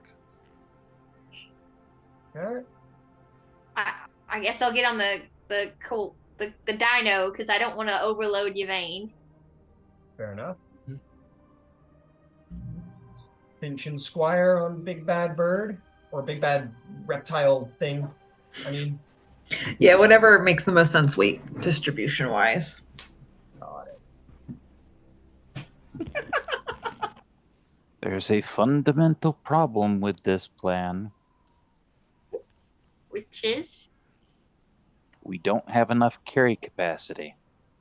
If you want me to set something on fire. That is true. Oh. You guys have been putting Ember in the ring. That is fair. So you all climb aboard and Ember looks at you all. That's all right. I'll stay on the ground for now. Ember standing on the ground, just tapping his foot, looking at everyone. So Zarvolg, you're gonna stay behind, and Yeah. the big dinosaur gonna- looks at you and goes, Go with Yvaine. I'm getting into the trees. Wait, what? So y'all are staying to fight? I'd rather I not. mean, it's 300 I mean, feet, let's- right? Within, I'm pretty. yeah. I'm pretty fast in the woods. I'll go after the target of the bombing run. all right, so you're gonna solo this one. You're gonna go running off into the woods. Yeah. Everybody else is gonna take flight. I am going to grab Zarvolg by the back of his shirt before he goes running into the trees. You dumb fuck! Get on the goddamn bird. If anybody's staying on the ground, it's me. The fire doesn't fucking bother me. It'll cook you alive. All right, fair enough. I will mount Yvaine. Yeah, you will. Yeah. Waiting for Vasselheim, I thought. But Giggity. To fall off couldn't. this time. Under the eyes of Bahamut. Under the eyes. Okay, you guys all take off after a quick quip, and fly up into the air. Salute Ember. So you guys just kind of fly up there, little circles around the clearing. Ember, what do you do? I'm gonna grab out the wand, and I'm going to. What's the furthest distance I can see back into the trees? Make me a perception check.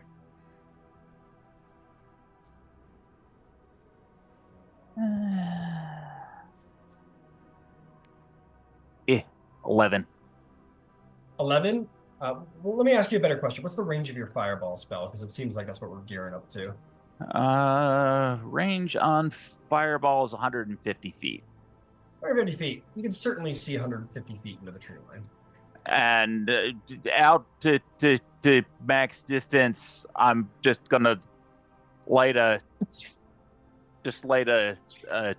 one charge fireball, and then I'm going to start walking in that direction. Oh, Jesus, full Terminator. Ember's eyes glowing red. Just and for the going forward, unless other stuff happens, it's going to be control fire, double in size, and push it out, push it in front of me. That's right. All right, 5 feet at a time. Because there isn't every other element has a better and better control. Actually, no.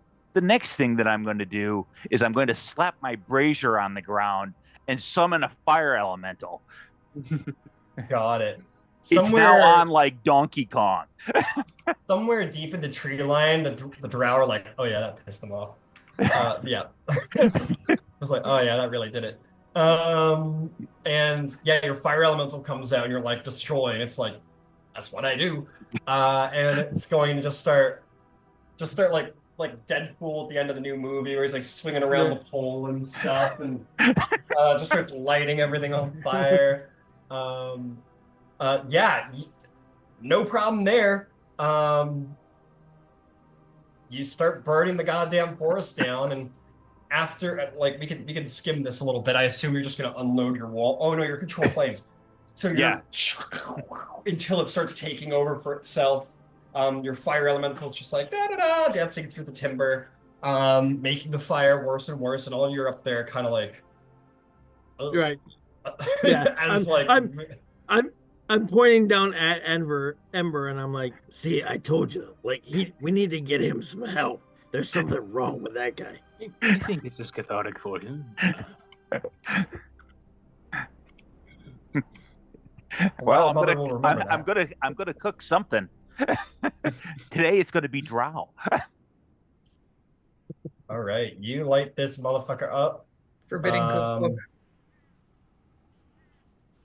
It's a very surefire way of making sure that they don't follow you, because them and everything in the next couple miles are going to be dead pretty quick.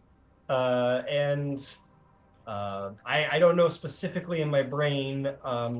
I may be the fountain of strange dungeon master knowledge, but I don't know a lot about forest fires. I'm going to learn about them soon, though. You light that motherfucker up. You can leave your fire elemental behind and just make it as bad as possible if you like. But eventually, like, black pillars of smoke start coming off the forest. The trees are burning. It's like Eastern Canada up here. And there's a reporter out there who's like, coming to you for the weather from Vasselheim. You wouldn't believe the flames out here in the timberlands. The fire Ashari are doing their best, but some maniac's been let on the loose out here. It's a fire elemental. Back to you, Chase. Within a very short period of time, maybe like 2 minutes, this motherfucker's up. Like, this is gonna be point of no return shit. Like, this valley is gonna be smoking pretty soon. Yeah, so it's interesting because forest fires, it's mostly heat and topography and then wind direction, right?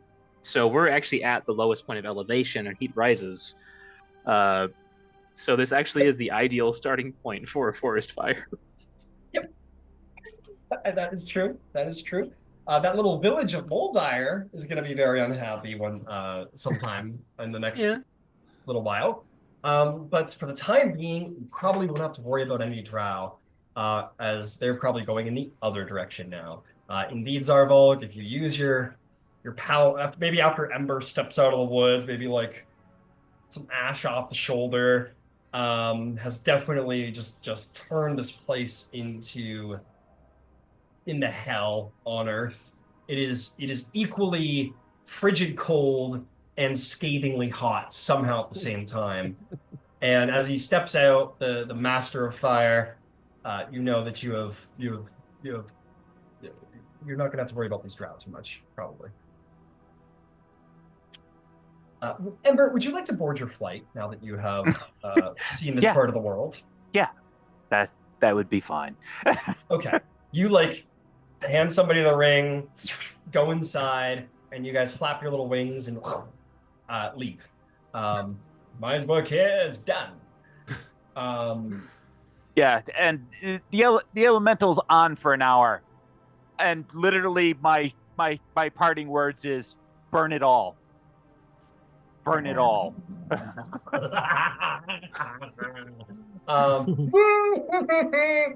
Starts just going trouble. Ace, do you guys want to fly an hour on your forced march? And yeah, okay, let me get another round of con saves. The DC is now, I realize it's supposed to be +1, so I'll apply that now. So it's a 12 is the DC. It should have been 11 for the first one, but it's fine. So now the DC is 12 con save for everybody. Yeah, sure, for everybody. Requires some physical ability to maintain mounted without a saddle on giant flying creatures. Let's see how Beverly does. I'm going to trust you, Yvaine, to have the stats for this giant bird creature going forward. I have them. Oh, you got it? Okay, fantastic. I'm rolling for fun, yeah. I remember trying to find that last session, and that was... 14. Got it. Beverly, so you'll succeed. Beverly has gained a point of exhaustion. 14 for Zarvolg, 18 for Fen. You guys are fine. As long as nobody scored. Oh, what for Nyx? 20. Yep, Nyx is fine. And Finch, you're fine as long as you didn't roll below a 12. Cool. Ember, let's toss your alignment to neutral, I think. At least you were good before, but now chaotic, psychotic. Yeah. But there is good news, Ember. You no longer feel queasy in the presence of the... Yeah, you board You board the pterodactyl, and as you're like sitting in your little realm there, like sure in a pocket dimension, but as you like go into the ring, you're like, I strangely don't feel nauseous anymore. I feel really good. I really needed I feel really good. Well, that feels better. Hey guys, you should help. You feel a lot better out there. Yeah, the crown's like, oh, okay then. Right. Oh, hello, Ember. Hello, Ember, my new best friend. What the crown doesn't realize is it's 2 seconds away from Glint. Can you make a really big hammer? I got heat metal. I want to see if we can dent the crap out of that damn thing. Certainly try. You can certainly try.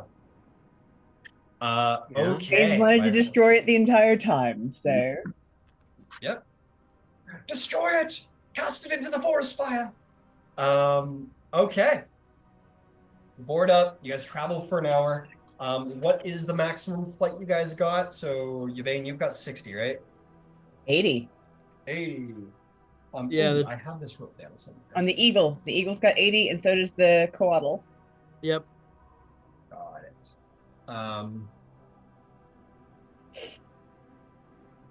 Every time you say Coatl, I'm thinking the angel snakes. Yeah, I'm thinking of celestial snakes. It's a Coatl, excuse me. And I get a little sad that it's a giant pterodactyl instead, which is the first time I've been sad about a dinosaur. I know, the first time you said Coatl, I was like, you're turning him into an angel.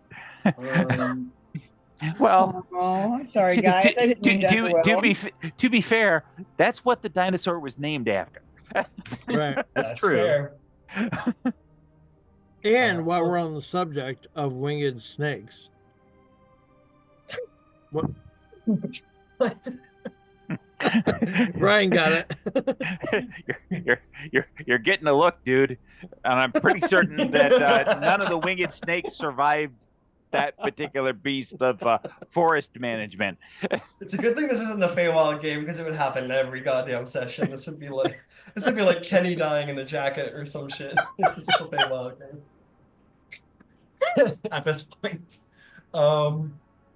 Okay, you guys fly. Exhaustion comes over some of you, but not all of you. Do you wish to push for another hour? Yeah. We can go in the other air, too. Okay, I need another round of con saves from everybody, please and thank you. DC is now 13. Alrighty. I refuse to take your con save. I'm taking a short rest. In fact, I just took a short rest, and I'm going to take another one. That's very true, Ember. You're fine. You're cooking up some bacon in there. You're fine.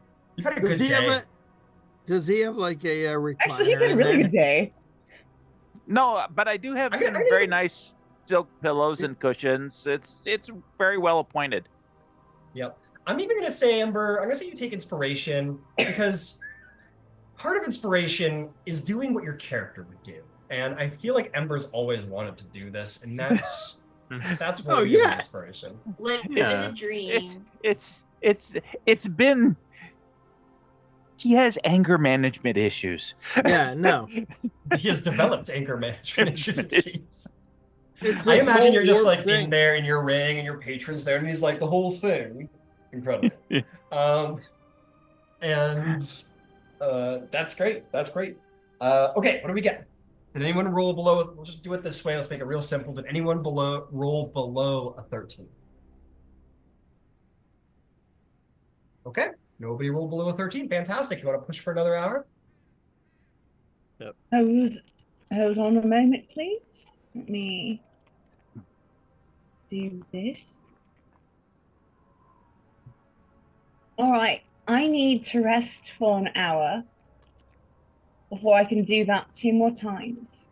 That is true. You do need to land, and so does Fen to rest. And you would have had to recast polymorph twice. Yes, I have that. Cool. I've land. That. Oh. But in theory, I can do it in 6 seconds. I can go down and recast. Yeah, okay. So keep that in mind. You would have cast polymorph 3 times, and you would have had to have used 3 wild shapes in order to do so, because you'd have to leave your form, cast, return to your form. So I understand that, but so it started out with the whole insecty thing. Right. I was not yet wild shaped, but he was still polymorph. From there, I wild shaped, and we went. So it should be. I have two by that count. Yeah, true. If you're not continuing, then yeah, 2. So at this point, in order for Yvaine to be able to cast another wild shape, she needs to rest an hour. Well, actually, no. Hang on. I'm sorry. That's 3 hours of flight, right? So you would have cast wild shaped, cast wild shape, cast wild shape. Now you've landed, and Fen and you have turned back. Or Fen has turned back. You maybe haven't. It's up to you if you want. Yvaine needs to rest. She can't wild shape again. All right, so that's the trout. And in fairness, you guys need some long rests. And Beverly gets off looking pretty.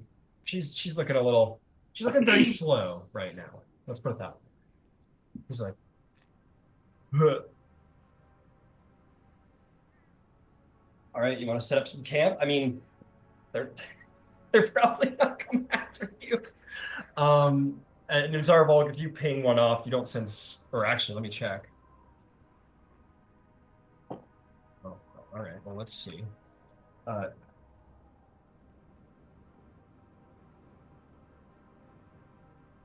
You don't sense any humanoids.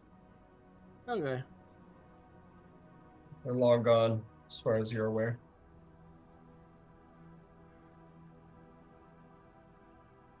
Yep.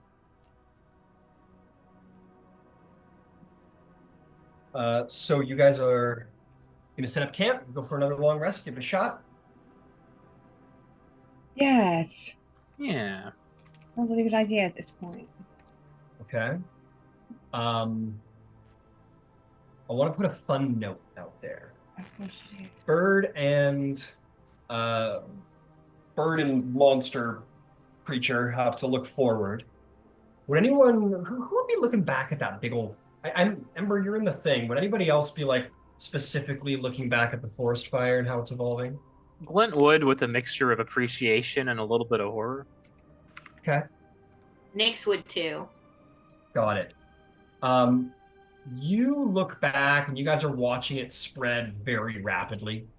There is a certain point where it doesn't stop, to be very clear.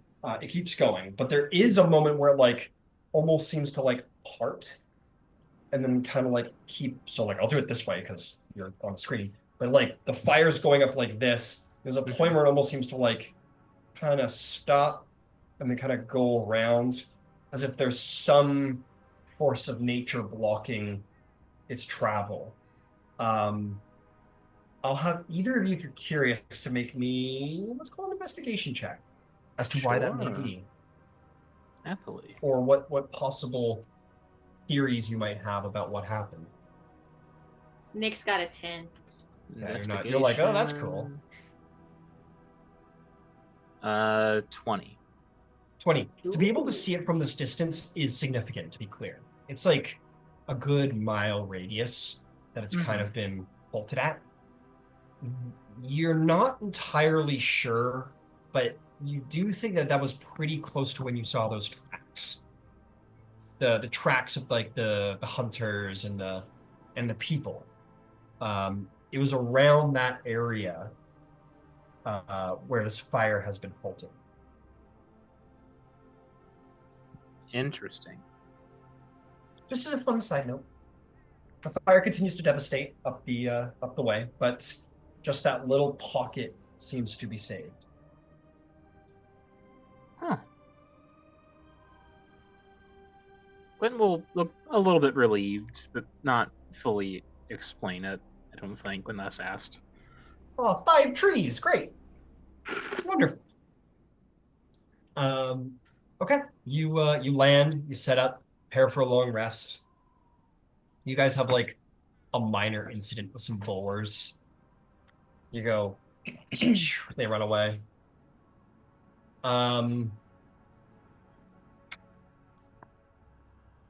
Actually,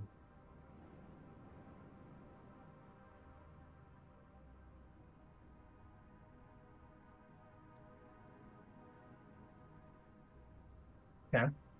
Let's set you up to sleep. I want to hear about watches. Who has taken what watch? Nyx will take the first watch. They're pretty amped from seeing all that fire. Fair enough.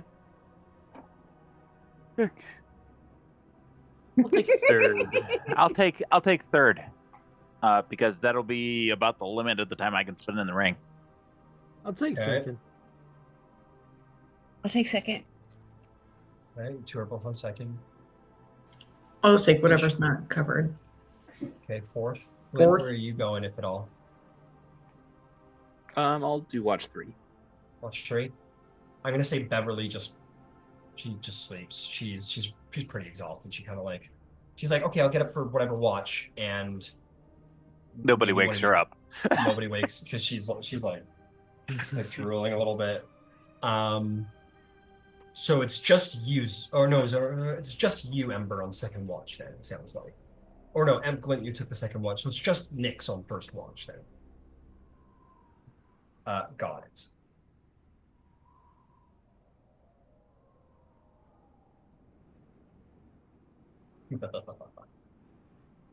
Okay, give me a minute. Actually, we don't really need a minute. I'll figure this out later. But as everybody's asleep, and Nyx, you are awake. I'm keeping an eye out. I want you to make me a perception check.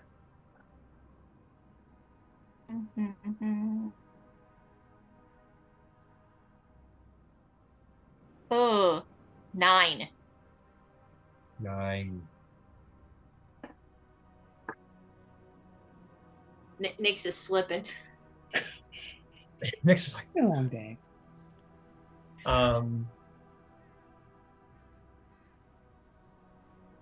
You feel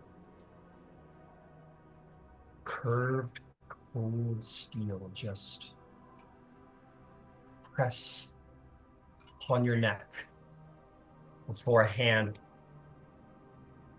grabs your mouth, and you hear whispering in your ear so very close. Shh. I like you. I'm always meeting in these fun circumstances. If I remove my hand, are you going to scream? Nyx is gonna like shake their head no. Make a persuasion check. Or a deception check, your choice. Let's do let's do persuasion. Okay. 18. 18. Fingers, the black, ebon-skinned fingers slide down and away. She says, "What is your name, fairy?" Nyx is gonna answer. Quietly, Nyx. Nyx. You'll see, it's awful because you got the dagger under your throat, and then her hand will still rest on your shoulder, and then a third hand will come out of your periphery and point to the half-drow sleeping over there. He says, "What did she tell you of our conversation? I presume way back up on the mountain, if she did have a conversation with any of you at all."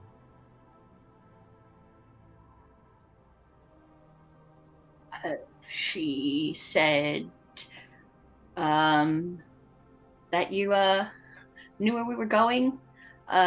Honestly, the details are fuzzy. It's been a very long and hot and cold day.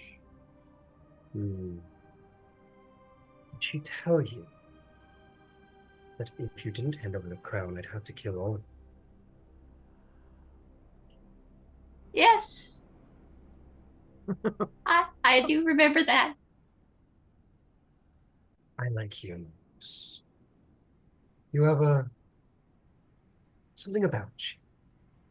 Now, I would love nothing more than to slit your throat right now and go one by one through your sleeping friends and slit their throats as well as they dream of happy things and don't have to see their inevitable end come. So I'll give you a choice. Hand me the crown, wherever it lies, and I could be tempted to not kill each and every one of you.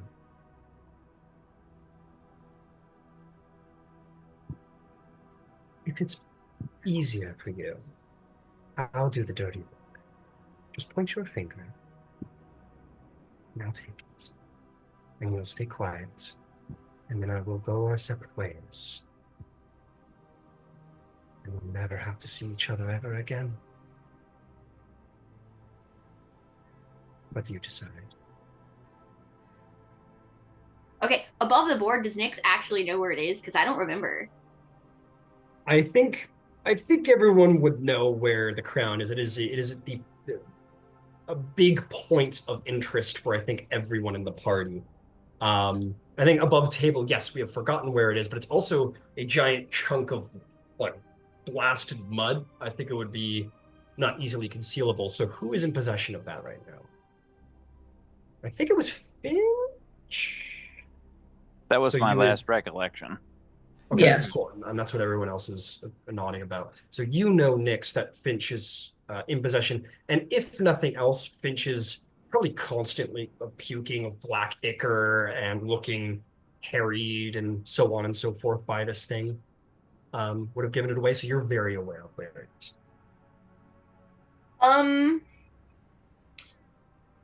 Is there any way that Nyx could cast sending to Finch to potentially Ooh.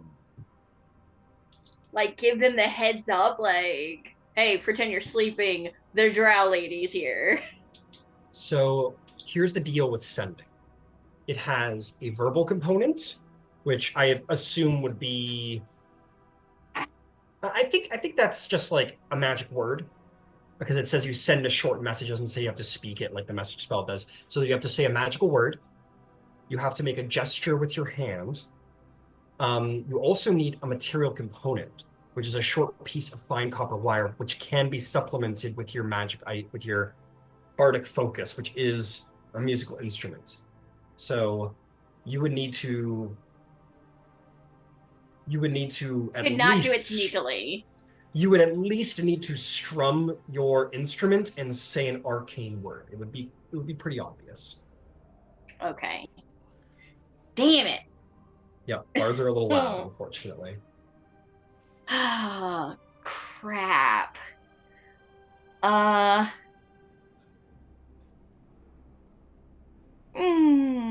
I guess I don't really have I guess I don't really have much of a choice. I guess Nyx is gonna point to the big block of wood Okay. to signal her. Yes. Good. You'll feel her hands slip. The hands from the periphery comes away. The hand slips off the back. And she is going to step around from behind you. Her long hair, the long red sash is sort of flowing behind her and disappearing at the end of their legs, wraith-like into the ethereum. She will utterly silently and with great grace step through the camp, closer and closer to Finch as you watch, Nyx. She keeps her eyes on you and just sort of smiles gently with her red eyes, blades in two hands across her chest, the other hands. She makes her way over to Finch. So can at this point, now that she's walking away, could Nyx cast something? You could, yes. Okay. It would. Nyx Well, it's gonna wake everybody up, but that kind of needs to happen, I think.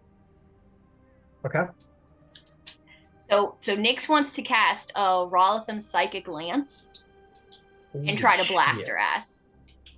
Okay. Oh, yeah. Psychic glance. We're going to do something here really quick before we proceed. Yeah. She's got her eyes on you.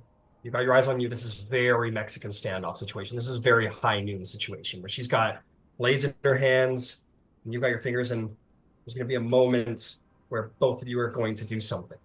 I need you to roll initiative to see if you can outpace her in this moment and do what you want to do before she does what she does.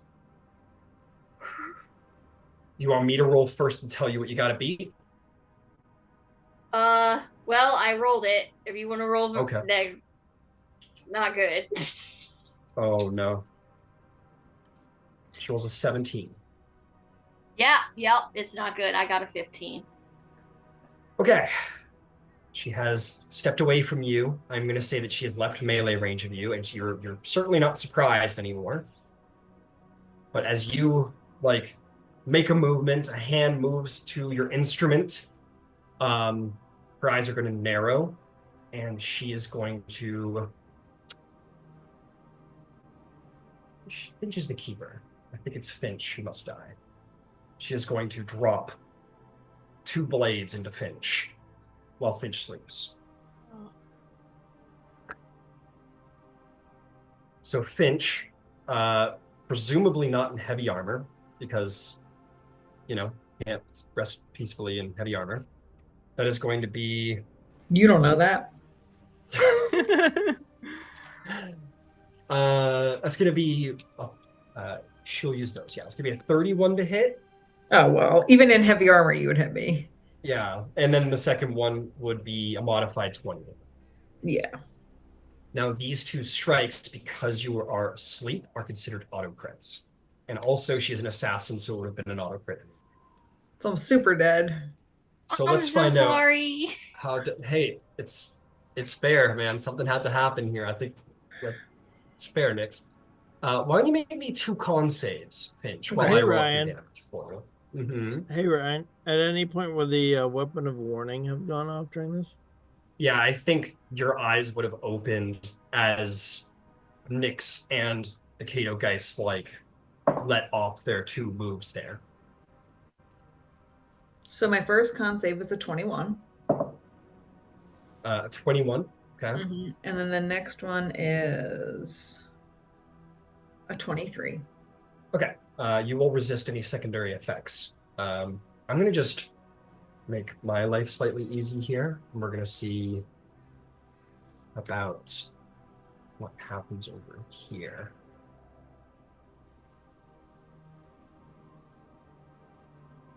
Okay, so that's good.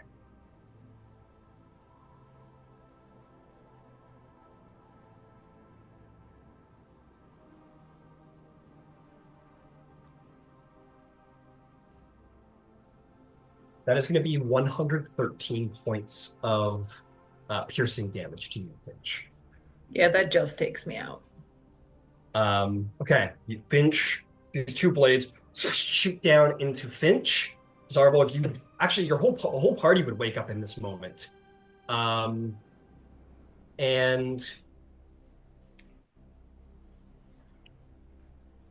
yes, that's nothing else to be done about it. The whole party wakes up. When we get back, we're going to roll an initiative, but let's take our break. Heck yeah. Oh. Poor little dead Finch. Well, actually, Yeah, Finch might be back. Finch is dead. Long live the Zarvolg. As far as everyone knows, Finch is fucking dead. You all wake up to see her pull 2 blades out of Finch's heart.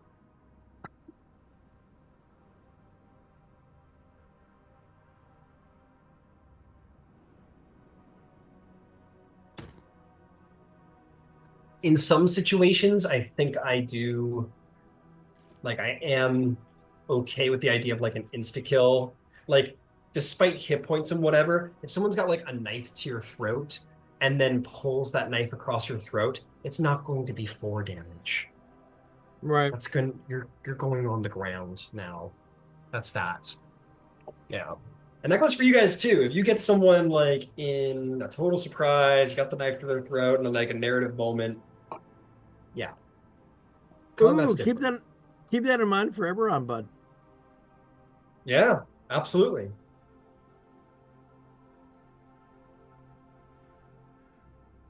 Caedogeist has made a mistake, and she just doesn't realize it yet. Yeah, now everybody's made a mistake. Yeah. I'm not the only one who's made a mistake. She has as well. The unicorn kid cinnamon roll is gonna wake up and see her Finch lying bleeding out on the ground. That's true. That's gonna cause a wrath issue. Oath of vengeance. Let's go. Beverly's oath of vengeance. I will kill the Caedogeist over and over. She becomes like Guts from Berserk, basically. Like waits once an hour. She stands up and like goes to war with the Caedogeist. Sometimes she wins, sometimes she doesn't. Okay, we all rolled initiatives. We have not. No. I guess yeah, we'll re-roll for Nyx. Oh, that's not great. Give me my crown. Yeah. Nyx got a 20. Okay, Nyx got who rolled a 20 plus? Oh, I did. I rolled a 26. Damn, dude, 26.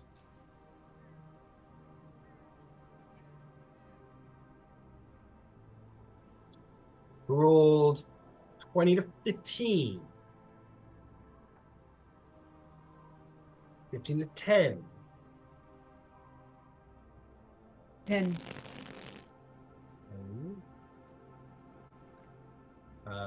How about 10 to 5? 9. With my disadvantage is 6. 6. How to deal with Finch. Finch, are you there? Is he's big guy? No? Alright, well we'll roll Finch in when we roll Finch in, I suppose. Let me just put on some Beatle music. First things first, though, Nyx, your psychic lance will go off, as I previously said. So let's deal with that before we enter into true initiative.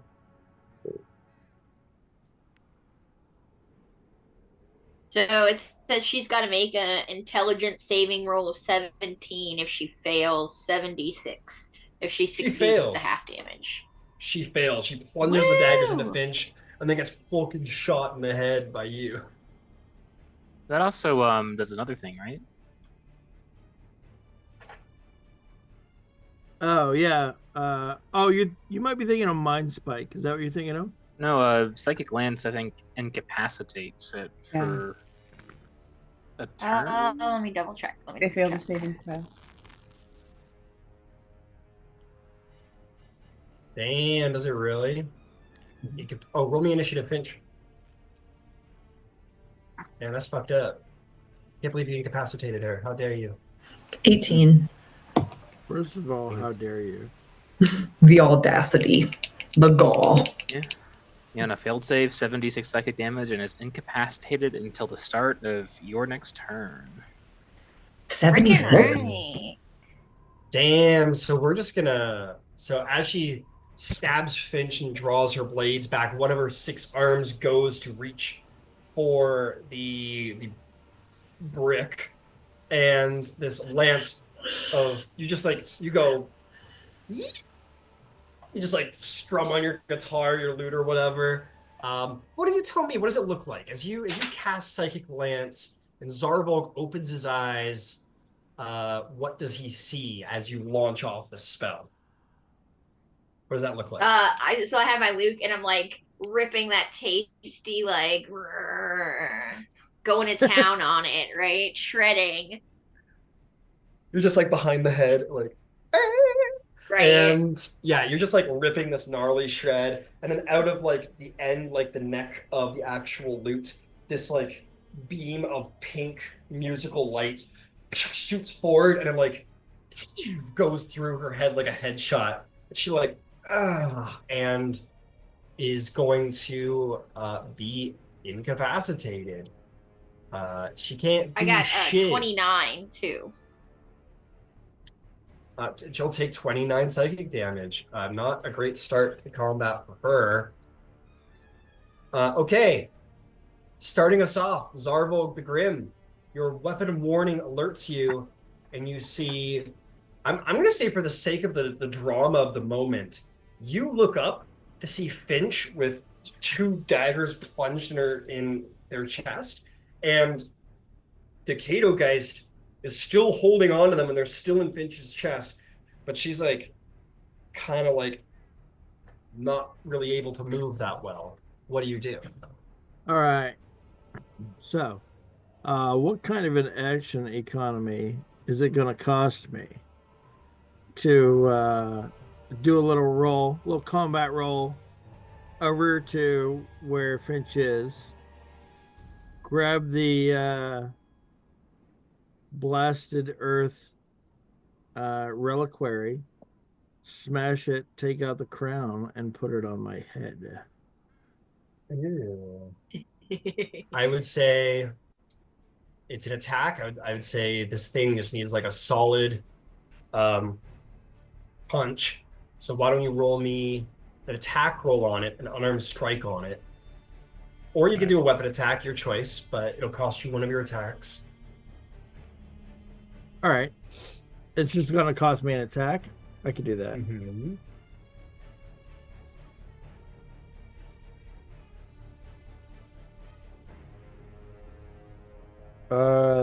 That is going to be, I'm assuming I don't get an advantage since it's an object, but that's going to be an 18.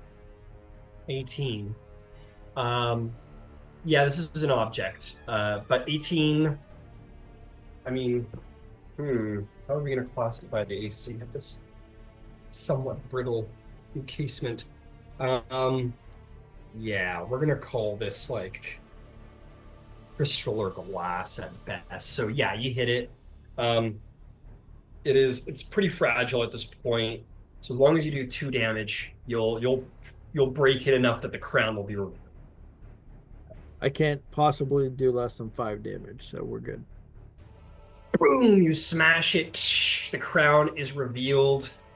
Sitting there, it's still covered in chunks of mud and whatnot. I would say if you want to just like reaction toss that onto your head. Yeah.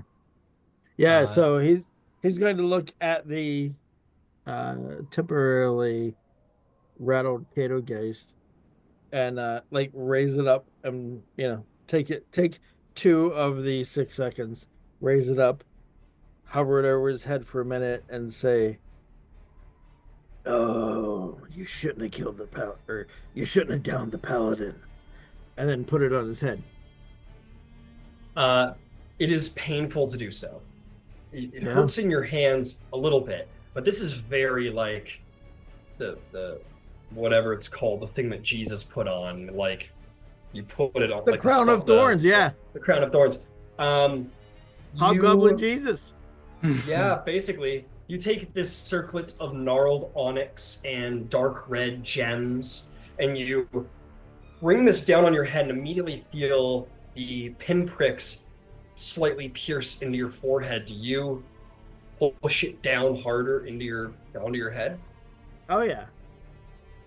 So to explain this, from an above the table perspective, just to give like Zarvolg's intention, he fully believes that like putting this on may stop the assault of the Caedogeist. Like he thinks that like he may either have control of it or be able to dissuade it from attacking anymore. Like he thinks that this may cease everything that's been plaguing them up to this point. His belief is that the circlet wants to be worn, and that the reason that all this is happening is because we've been failing to put it on. So while this is indeed Zarvolg's internal thought, I think in this moment, whatever Zarvolg's thinking, that is not something that the party necessarily knows. Maybe some of you have already believed that about Zarvolg. Maybe some of you thought differently I'm about sorry. Zarvolg's perspective. Yeah, I didn't mean that. I didn't mean that to be explicit to the party. I meant it as in terms of like, up table. To inform Zarvolg's actions, right? Like he's trying to get this thing on so that he can stop what's happening. Got it. Are you of the good alignment? Oh no. No, you're neutral as far as I'm aware. Yeah, I started out evil, and I think you made me neutral at one point. They made you good at one point, and you killed a guy in a bathroom stall, and then I made you neutral again. Fair enough. You put this crown on, and as you do so, the barbs do like it kind of pierce your skin a little bit, kind of like, but like it doesn't go in. You don't start bleeding horribly. You push it on; it's incredibly uncomfortable and sharp to put on. And as you do so, you feel it attempting to attune to you. And you feel slowly these spines begin to sort of like grow off, and you feel them sort of poking against your skin. You get the sense if you left this on for an hour, it'd be very, very hard to take it off. And such is what is required to attune to the crown. In this moment, the Caedogeist is incapacitated. Do we want to continue initiative, or do we want to deal with this in a narrative sense at this point? I want to continue initiative. Yeah, I assume that's what we want to do, right? Yeah. Do I have, so that was like what have I used so far? Do I continue to have I'm gonna say you've used action? We'll say you crawled over to it. And then it's fine, it doesn't matter, it's all semantics at that point. We'll say you've used 20 feet of movement. You stood up, you made your way over to the crown, used an action to punch it. I'll say you used your free action and your other attack to like press this down onto your head. Okay, so let's do this. Can I then roll away, and at least call Fen over to where I am? Yeah, to you get move into 10 feet to away get into like a guarding stance. Yeah, you move 10 feet away with the rest of your movement. Fen's up too. He's part of your party. And yeah, Fen will sort of jump in front of you. She doesn't react too much. She's too mind boggled right now to like be aware of what's actually going on around her. Or that's not true, because nobody has advantage or anything on her. She just can't take action. So she's like defensive and aware, but like she kind of like sees that happen, but you can see she's like clearly in distress and incapacitated from the attack. And you put it on. You all witness Zarvolg put on the crown. That'll be my turn. Okay, that'll be your turn. Bringing us to a death saving throw from you, Finch, as you have daggers embedded in your chest. Ow. Ouchies. Jimmy's, I'm gonna send it on Facebook.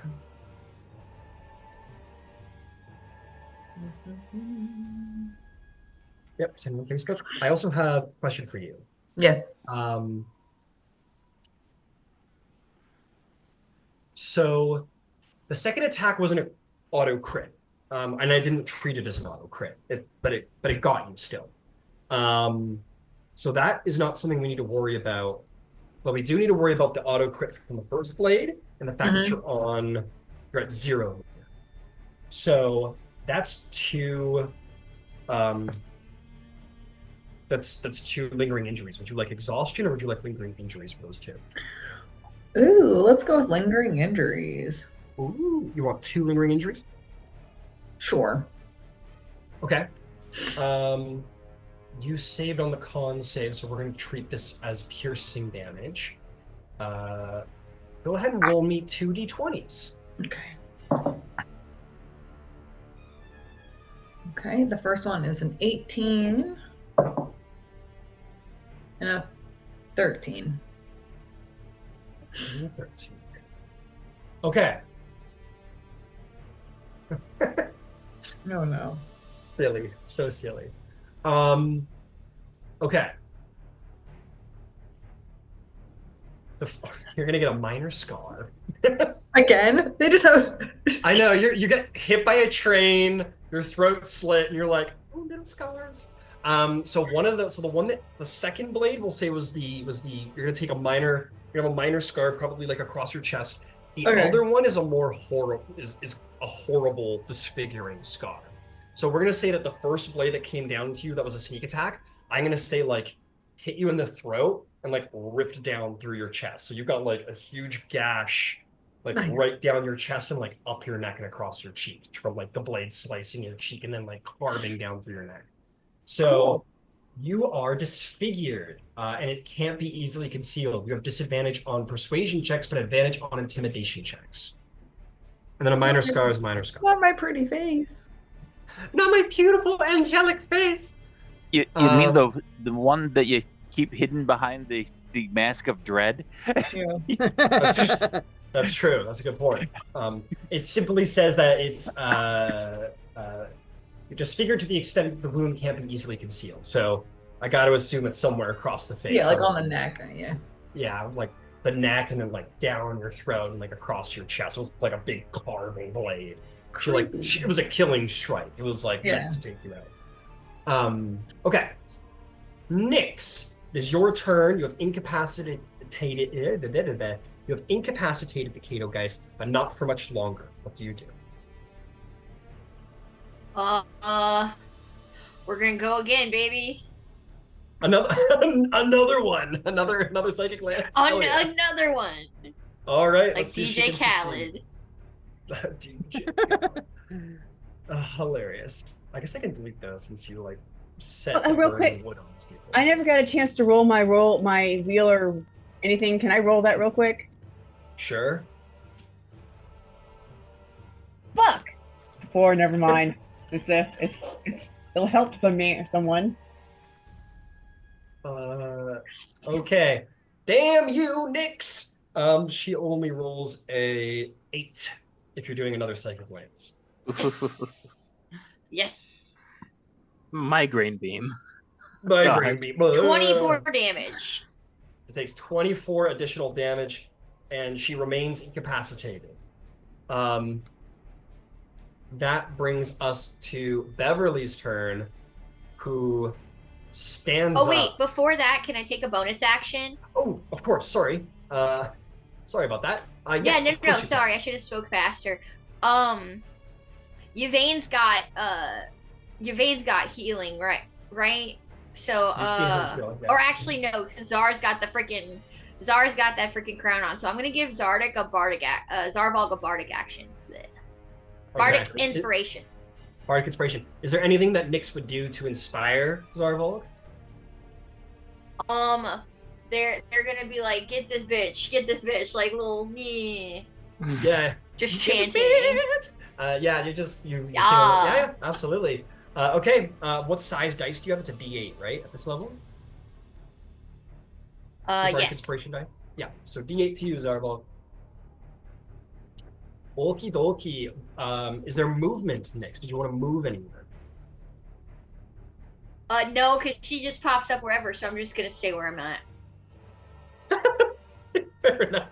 Can't blame you there. I like the train of thought. Okay.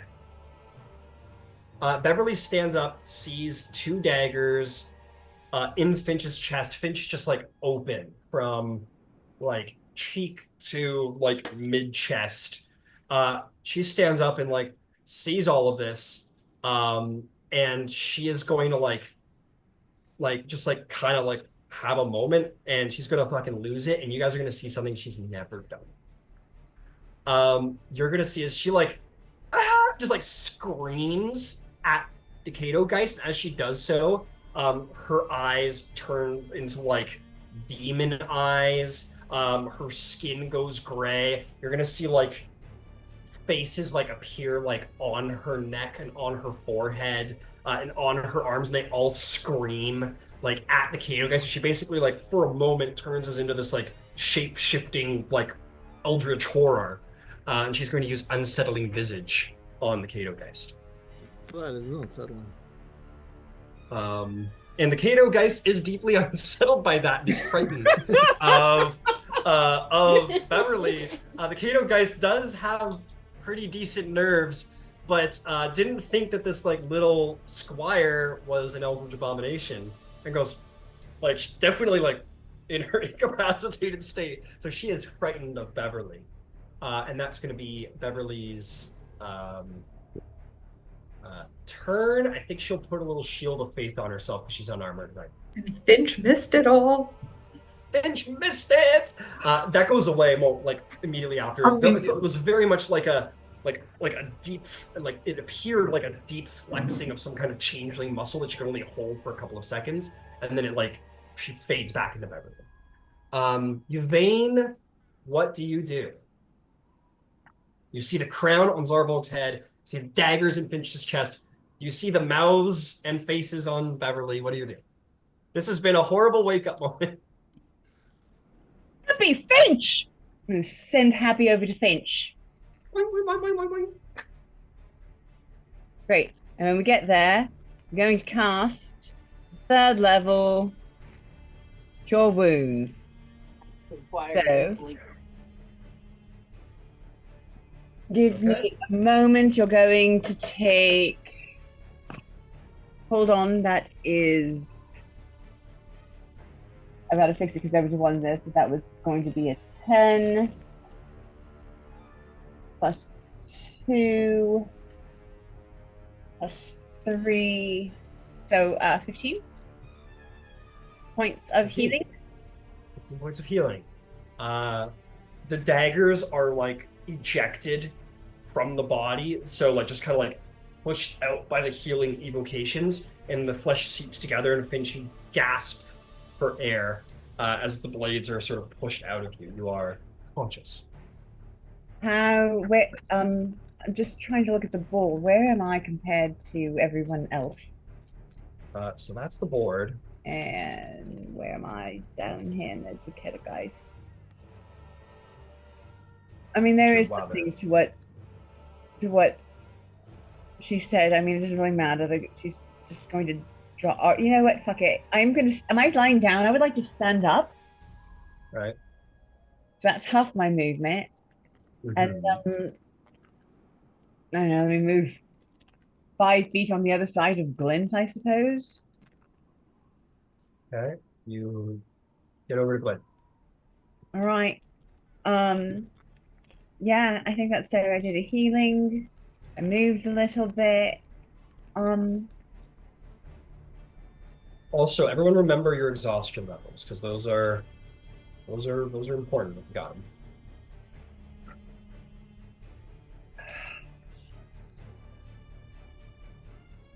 Can I grab my scroll? Can I grab my shield?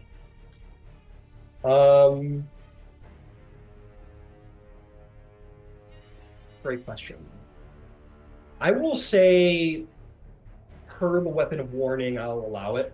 I'll allow you guys to have like taken like a quick round, so to speak. So, like I know I can't get my breastplate on, but no, yeah. So as Nyx and the Caedogeist were having their Mexican standoff, you guys were grabbing shit. So yes, you can have as many items as you could have put into your hands as you woke up. So, which in my case would have been my sickle, which is my thing. Yeah, right. So I've got a shield, and I'm good. Next person. I just want to make sure of what I had in my hands. Thank you. So do you have your scroll, or do you have your sheet? Like you got a shield, sickle. So what I should have on me, would have been my attunement items and my shield. Okay. So my death skull, which is kind of in a pouch that sort of sits at my hip. My sickle. You wouldn't sleep with that on though. Like you don't go to sleep with like. Right, which is why you said we could just grab shit. I meant like two things. All in your hands, yeah. So I've got my ring on. Yeah. So I just need to know what you're putting in your hands. Like anything that wouldn't have made sense to sleep in is not on you right now. And then you would have been able to go 1, 2, grab 2 items. That's fine, and I appreciate that. So cool. My moon sickle then. Yep. And my scroll. And specifically my scroll, not the well, I mean they're probably together, but the one I would pull out would be the one that's got you've got your arcane focus, which is your spell scroll, and you've got your sickle. Okay. Got it.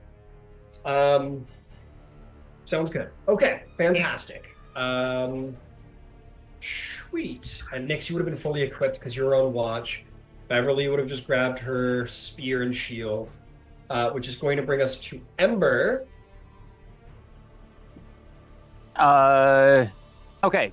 In all fairness, Ember is not there on the map. He would have been in his pocket. I'm going to apparate out of the ring, and Finch, where's the ring? I'm going to pick the spot right next to Happy. Okay, like right there? Yep. All right. What is the turn economy to get out of the ring? Is that bonus action to come out of the ring? Nice. Very, very nice.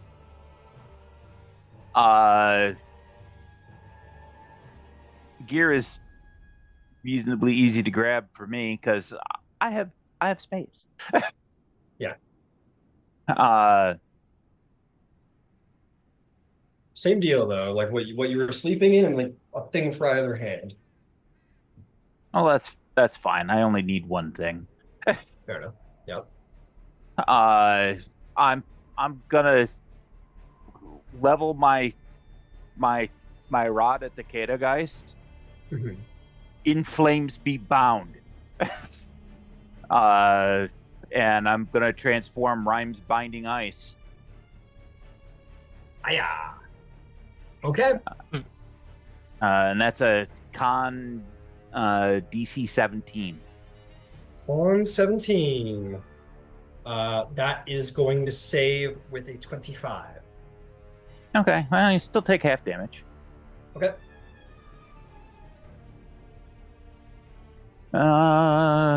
And that's 10 points of fire damage. 10 points of fire damage, which will be reduced to 5 as she seems resistant to fire damage. Oh no, not to mine she's not. Not to yours, she's not. Not to yours, elemental adept. She takes the flames from you, these much more potent eldritch focused flames that overcome her resistance. But she's like the world's most war-vetted war vet. She's got a little constitution to her, being undead, kind of. All right. Anything else there, Ember? Nope, that's bonus action. We're good. All right, Mr. Grimhelm. What do you do? Okay, Glint's going to reach out and like grab Yvaine's leg, not as a grapple or anything, just to help pull himself up to his feet.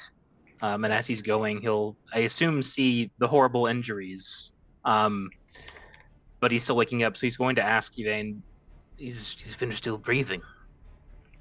You see Finch is awake. Like, Finch probably, moved after the tear wounds, or it would have been, an instinctive awakening. Excellent. Right, then, let me show her that she's not the only one with knife tricks. And I'm going to cast Cloud of Daggers at 4th level, directly in the Caedogeist space. Got it. We haven't seen a Cloud of Daggers before around here. Yeah. Hell yeah.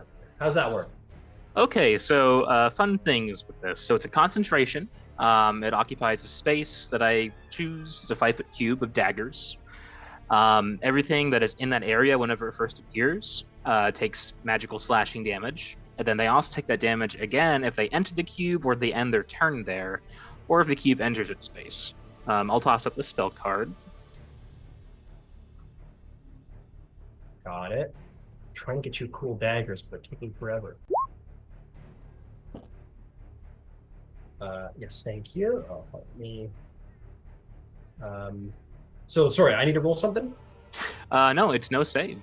No save, she just takes it on her turn, right? Oh. Yep. Oh, no, she takes it immediately on the cast, and then since she's incapacitated, she'll be ending her turn there, and then taking another 8d4 damage. Got it. Okay. So that is going to be the 22. That is definitely magic daggers. Mm-hmm. She takes that. She is bloodied. Damn, excellent. Oh, that's not the dice I was meaning to roll there, but let me roll another 4d4 on top of that.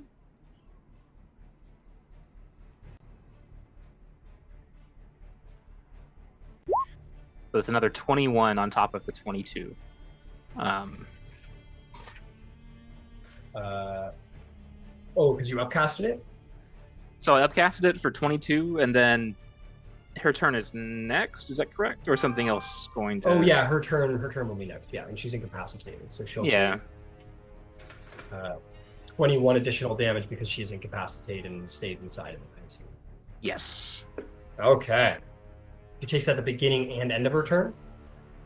Whenever it enters her space, and then after that point, if anything ends its turn there or enters that space again, they'll take that damage again. So it would take one instance then. It wouldn't double. One instance on cast. Whenever it's first summoned, it does the damage immediately.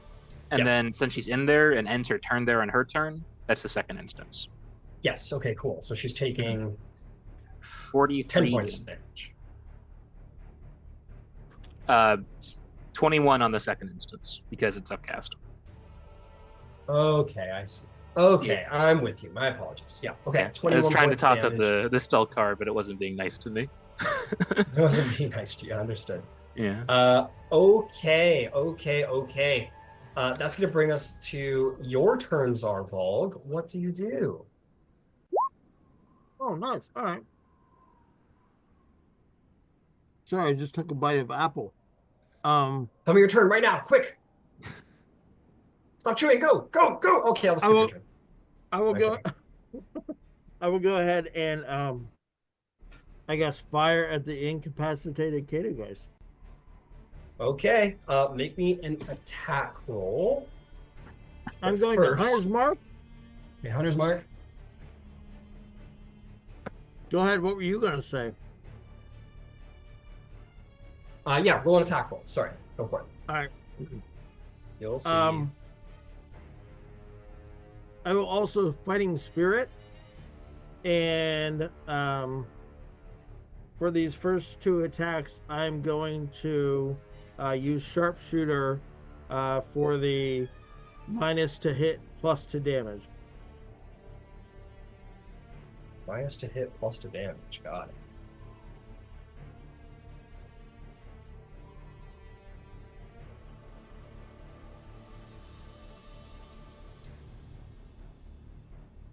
All right. So that's going to be a 20 to hit. A 20 will hit, but as you shoot, it hits her and kind of goes past her and somehow doesn't hurt your friends. And then she sort of apparates illusory-like as you only shot a illusion, a duplicate. What?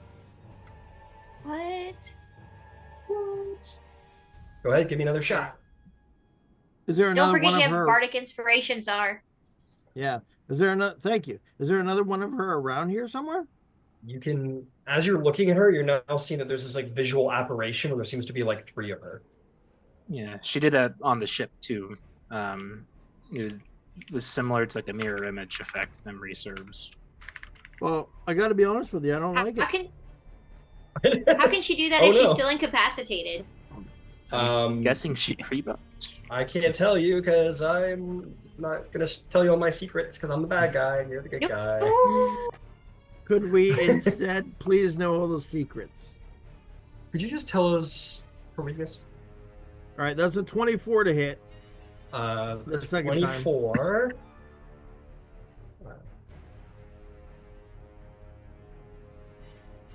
That one will hit her.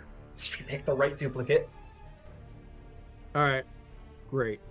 So we're gonna go ahead and do that, and that's going to be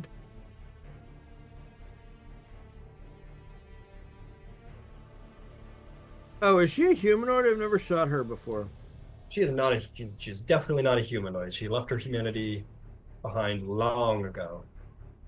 All right. So that's going to be 20 piercing damage. Okay, she takes 20 piercing damage from your magical crossbow. All right. Pretty bad. And then let's see, that's 2 attacks. And I hit the right one. I'm going to take 2 more attacks. And I'm not going to use sharpshooter on these 2 since I can see that there's multiple of her now and I already missed one. Okay, so you're taking another shot? Yep. So straight up, this is, wow, that was really bad. 14 to hit. 14 does not hit. Right. She sort of gets out of the way. She may be incapacitated, but apparently not defenseless. Oh, I'm using action surge, by the way, is how I'm taking these additional attacks. I don't know if I said Understood. That. All right, and 23 to hit on my last attack attempt. 23 on your last attack. Let's see.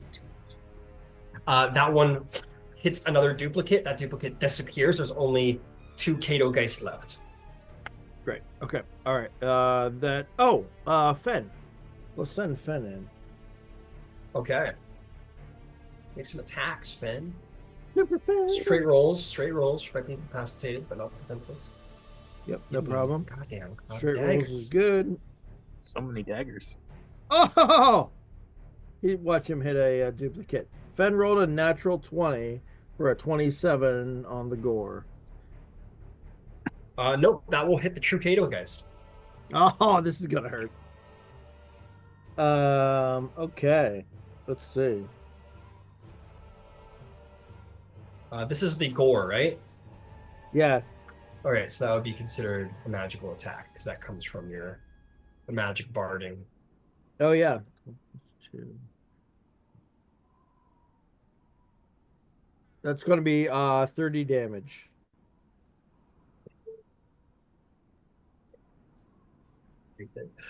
How would Fen like to slay the immortal Caedogeist? Yes! Oh my god, this dog. This dog has achieved too much. Honestly, I saw you laughing and I thought you were just laughing at the damage. I didn't know what you were laughing about. That No, is I was funny. laughing because Ben is going to kill the immortal assassin of the fucking The BBEG? Basically. And she didn't hit the duplicate, so yeah, go for it. How does Fen slay the Caedogeist? So much like Fen slayed an relatively innocent man in a tavern, with his minotaur horn barding on, he's essentially just going to lunge like full speed, legs back, all 4 feet off the ground, right through the Caedogeist. All right, he jumps through the air with these like 2 horns coming off of his shoulders, held strong across his chest, and just pierces the Caedogeist. These 2 minotaur horns that have been strapped to the front of Fen's barding, and the Caedogeist falls to the ground and sort of goes limp under Fen as Fen like lunges to go and bite her. She sort of like becomes like ethereal essentially in that moment. His head like kind of hits the ground as he like moves through her. And her form as the Caedogeist sort of vanishes and just becomes this like floating mist of ethereal that sort of becomes almost impossible to see unless you look really hard. Just like almost like an aberration or a trick of the light. Just kind of that space just shifts there.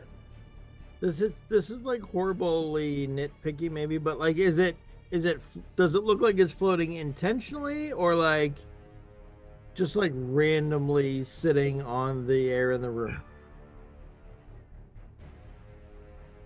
Can't tell. I don't really know how to answer that question. Yeah. The mist feels like it is intending to just I honestly don't know how to answer the question. I'm sorry. Yeah. I mean, I guess is it like I guess what I'm asking, is it like red when he's in like gaseous form and he's like floating around purposely doing things? Oh no, it doesn't look conscious. Just or is it like is it like smoke from a cigarette that just is like hanging on the air? It's just kind of like it seems like passive. It seems like not conscious. It's just kind of there, and all at once it will like vanish and disappear, and no one will be aware of its existence anymore. Just kind of her form becomes this almost like invisible mist, and then it fades and disappears entirely. All right. I saw a hand, Okay. Yvaine. So there's nothing left of her. There's nothing left of her. Well, thank you. I just want to make sure there wasn't a corpse or anything that needed to be managed. Yvaine was No, going she to just sort of fades. Start wearing her does as anyone armor. have blind sight? My bat does. Okay, I you're will bad. once I get Red's flask out. Okay. This was above the table question. This wasn't like if you have blind sight creatures or things, go and find them and pull them out. So if you would have thought to have done that, that's fine. If not, then Oh, I absolutely. When she went Misty, Red is my. Okay, so now you're hard to see. Fine, let me give it something that specifically has blind sight. He's done that before. So we'll say you go back into the ring after a moment of disquiet. You come back out with the flask, and then you let it out. Red comes out, go into his vision. You go through this whole process, and Red's able to perceive this there's no other way to describe it. It's almost just like a ball of ethereal. I don't even want to say light, but just force. It's like a spirit, just sort of floats there. Red is going to activate his ring of force, and he's going to try to punch it. Okay, he activates his ring of force, fires it through, and it just completely goes through it as if it wasn't even there. Yeah, it's worth a shot. If I may suggest, we have 24 hours according to my vision. So why don't we take 8 hours to rest and plan to push the next 16? I'm with it. So should we heal Finch up a bit more though? Yeah, Beverly's on top of Finch applying a cure wounds right now. Just as a note. I will reach down and lend a hand with that as well. Okay. Ow. 18. So sorry, Finch. 9 points of healing, Finch. Thank you. But yes, you all settle in this moment, and this was very up and sporadic, and you attack. It was literally 10 to 20 seconds. This all happened in out of a dead sleep. So you're all vibrating with nobody really knows what happened other than Nyx. Other than there was a Caedogeist and then it was dead because Ben saved us. Best boy. Yvaine would like to go up to Zarvolg, though. Okay. Yeah, Zara has the crown on. Yeah, you guys all definitely turn and Okay. acknowledge Zarvolg's got the crown on. Zarvolg, your friends start approaching you with knives. Let's not say it judgingly. She actually walks up to him and she actually puts her hand out. Sees if he'll actually put his hand in hers. Oh yeah, absolutely. Yeah, and he'll say, and he'll lean in and say, "See, I told you. I think it made it weaker." I don't think that's what happened.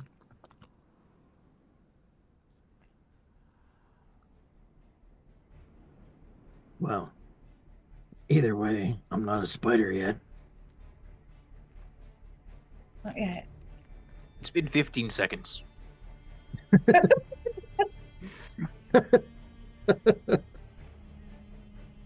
you take it off? Are you able to? I mean, Are you Do I going to need sleep to? with it on? oh, I mean, I feel like it. I feel like it wants to stay on. No, we've come this far. Don't we want to see what happens? The world didn't burn down. We didn't. I'm not suddenly a minion of the Spider Queen. No, it doesn't really happen like that, Zara. It happens over time.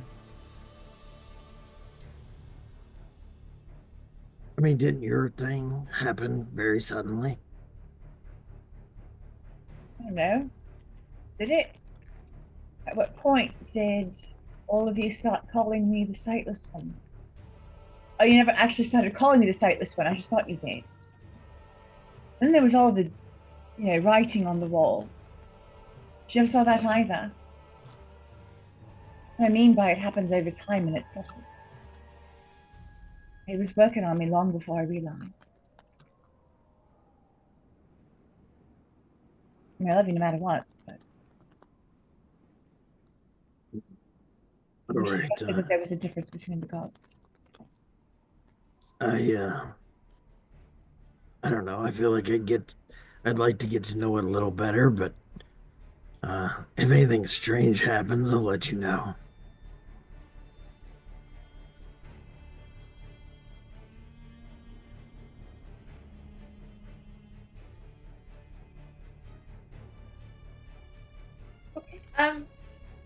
Zarvolg, You can go back away. You know they say the poison's in the dosage sometimes. It'd make us all feel a lot better if you maybe gave it a little rest while you rest. I mean, I can. Right now, you think? Yeah, we're not fighting. There's no reason to use a weapon when you're not fighting, right? Right? I mean, I do. Keep your pretty princess crown on. The worst thing that'll happen is you're going to wake up with extra legs. I do appreciate the concern. All right, I will. As a show of good faith, I will go ahead and remove it for now. But as it's not been a problem yet, I'd like to try it again in the morning. And he goes to take it off. You go to take it off, and putting it on didn't hurt too much. Like you felt it pricking, but as you go to take it off, it's like ow.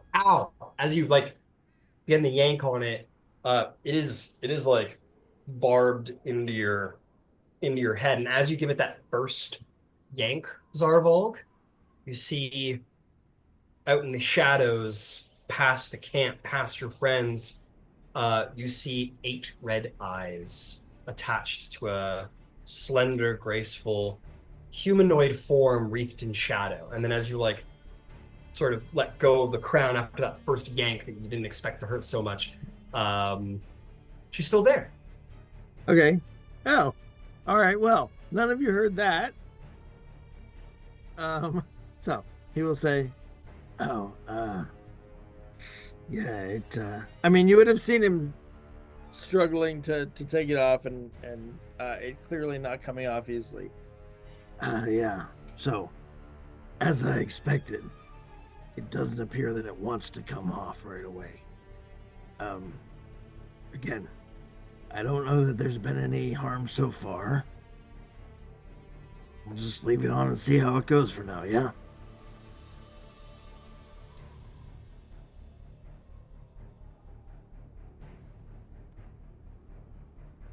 If it's some sort of curse, I can try and break it, but I would need some rest on it anyways. While you have your wits about you, you seem reasonably normal. Yeah. If that changes, at what point do you want us to interdict? Yeah, I think that oh no, I'm sorry, were you gonna say something? Nope, go ahead. Sorry. Yeah, Glint has offered that he thinks he can help me get it off if that's the case. I don't know. I suppose if I either say that things are beginning to get weird, like, I mean, I think we could tell when Yvaine was getting a little irritable at us calling her a name that we weren't calling her, or you know, if you all just start to notice that I'm acting strangely, might be a good time to you know, use your magical abilities to help me remove it. All right.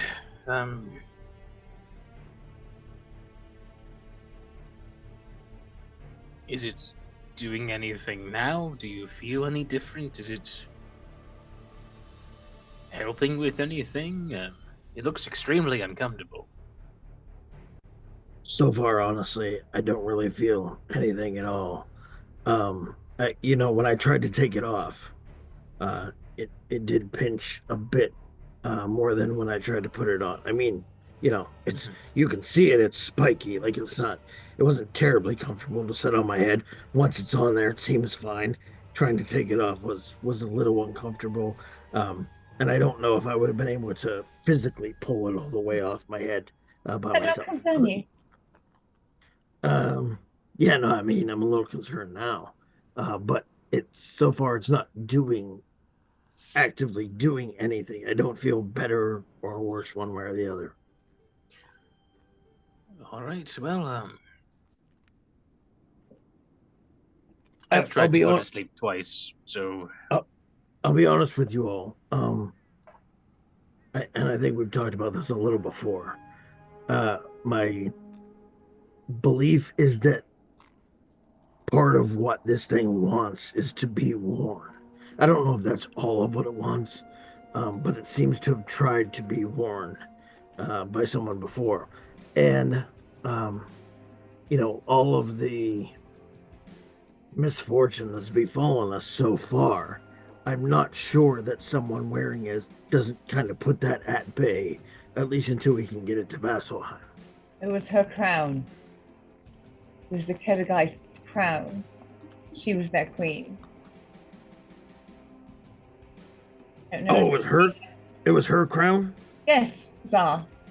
It was her crown. I'll put forth that in the mural back in the temple, the elven individual who wore the crown did not look like the Caedogeist. That might. I'm just putting that forth. That doesn't mean that you're right or wrong. I'm just putting that forth. No, but she did say in their interaction that she'd been their queen and that it had been her crown. So whether, like, maybe I thought you were saying that Yvaine could be a queen. Yes, that is also what she said. That Yvaine could be a queen. Yvaine's obviously not. Doesn't matter. The prettiest girl in the drow. Okay. Sleep. We have 8 hours. So you're all settling in to go get some long rests? Yeah. All right. Ben looks very happy with himself. His tail's wagging. Actually, I think by the end of the conversation, he looks a little sad that nobody acknowledged that he slew the Caedogeist. And then just kind of like goes over to Zarvolg's bedroll and like nestles in and falls asleep like he just like killed a fox or something. Like it doesn't matter to him, right? He doesn't know how scary she is, supposedly. Beverly, who has been pretty much entirely out of this conversation, is like checking you over, Finch, and is like, are you okay? Like, can I help you more? I've got more healing. I can heal you more. I don't even know what happened. What the hell happened? The lady with the arms. I woke up and she had her knives in you. That tracks. And then Fen killed him. Killed her. That tracks. So, okay. Yeah. She seemed pretty dead. Okay. Okay. Are you? You really gotta. Oh, my neck hurts a little bit. Okay. She gives you another cure wounds. You get a little cure wounds. Rolls really good. That's gonna be 11 additional healing. And she just kind of like dotes on you, helps you go back to bed. She's like, here, use my bedroll. Yours is covered in blood. Use my bedroll. You sleep in my bedroll. And we'll like clean your bedroll and yeah. Your bloody bedroll. Yeah, and you guys all find your ways back to sleep. Zarvolg, you attune to the crown? Yeah. What happened? Oh my god. Okay, cool. You would learn a couple of things. This is a circlet of barbed vision. You gain the following features. It is in its dormant state. You have advantage on initiative rolls, which you already have, but your charisma score decreases by 2. If you try and remove the circlet, it's going to hurt, like inside your brain, as if the barbs themselves. Oh, you're muted. Additionally, when you make an attack roll, you can use your reaction to gain a +5 bonus to the roll, and make this choice after you see the roll, before I determine if it's a hit or miss. You can't use that property again until you finish a short or long rest. In specific conditions, it will grant you further power. You don't know what those conditions are. Oh, all right. But can I summon spiders though? Because not as of yet, but if you there are conditions to gaining more power through it. You just don't know what those are. All right, fair enough. So right now I can use a +5 to attack. That's right. As a reaction, you have +5 to attack. You may add to your inventory the circlet of barbed division dormant, specifically dormant, not the other ones. Yep. All right, we'll do. And now you dream. And now we're gonna have some barbed divisions, baby. As you all fall asleep. Well, this wasn't part of the deal. Zarvolg, you are going to awaken from your bed. Oh, I gotta change the music here.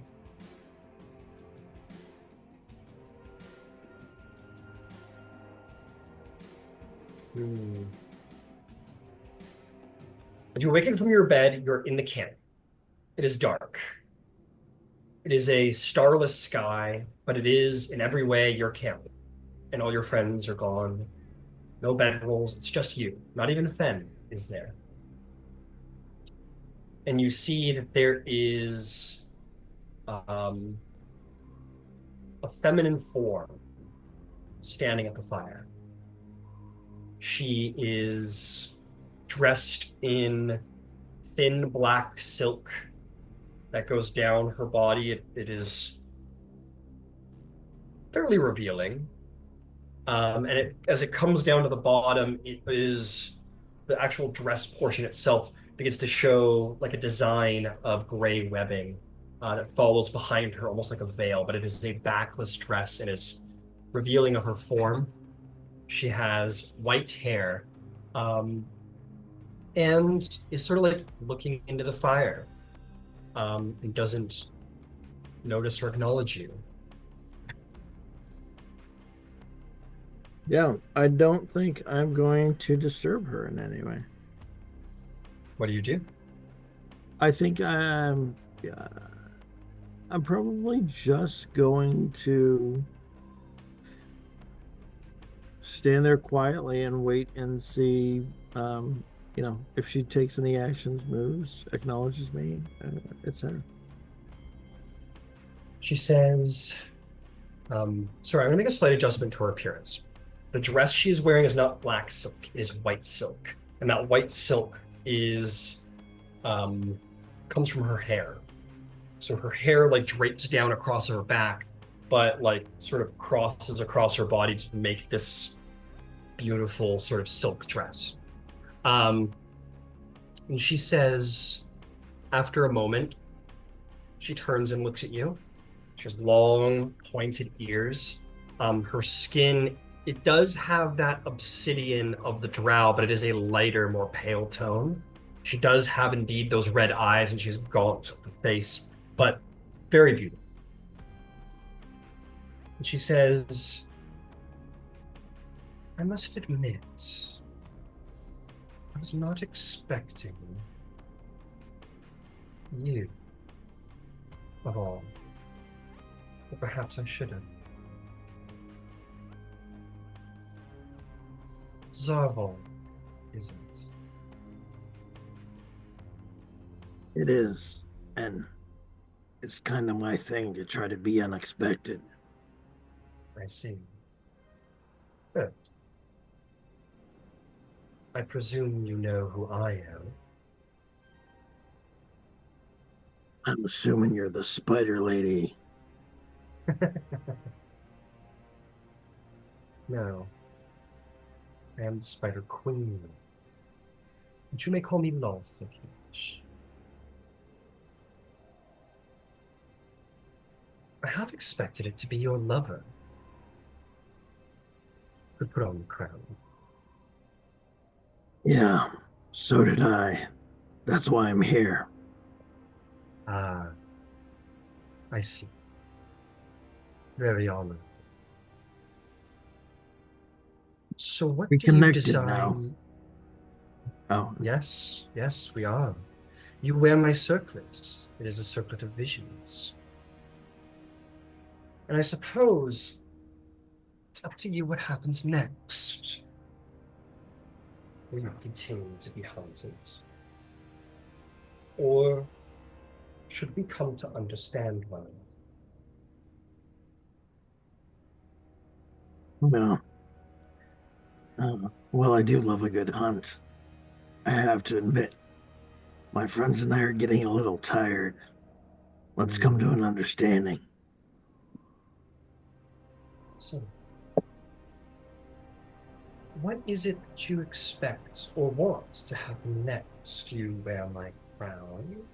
It is on a head. It has not been on a head in a very long time, Zarvolg. What would you design to happen next? Well, if I'm being terribly honest, and I assume since I'm meeting like this, I ought to be, I was really hoping for two different things. First, I was hoping, just for safety, that if we wouldn't have to deal with this constant pursuit anymore, that the crown could be pacified and we could be done dealing with the sickness and the relentless pursuit of assassins. That's the first thing.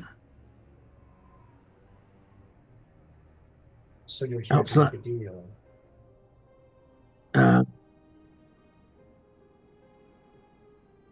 Yeah, I mean, I suppose so. I guess I wasn't intending that it was going to be explicit, but yeah, I guess that's the general idea. What do I get for all these things that you want? You wish for the crown to be interred away. You wish to be the hero of the story. You wish to not be hunted by my assassins. It sounds like I'm not getting much out of this deal, am I? No, I mean, I'll admit that, well, I'm not surprised that there's more to it. I did sort of think that part of your end of the bargain, or at least the crown's end, I'll say, was just to be worn. I'm assuming that that's better than lying dormant, stuffed in a sarcophagus at the bottom of a maze guarded by a sphinx. It is certainly better than being stuck in a maze guarded by a sphinx. What is the purpose of power to you, Zarvolg? Do you think it's something to be put on the shelf, to be flounced about? Oh, I do not. Power, It's to be for certain, used. is to be wielded. Absolutely.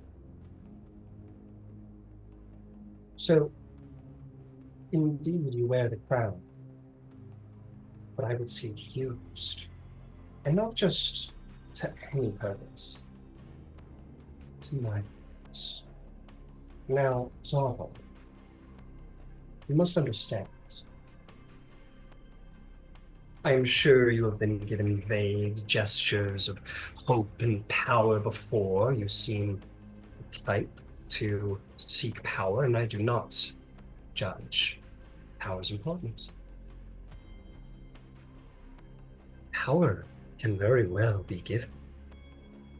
I've been led to believe that there is a sibling of mine that you do not like very well, do you?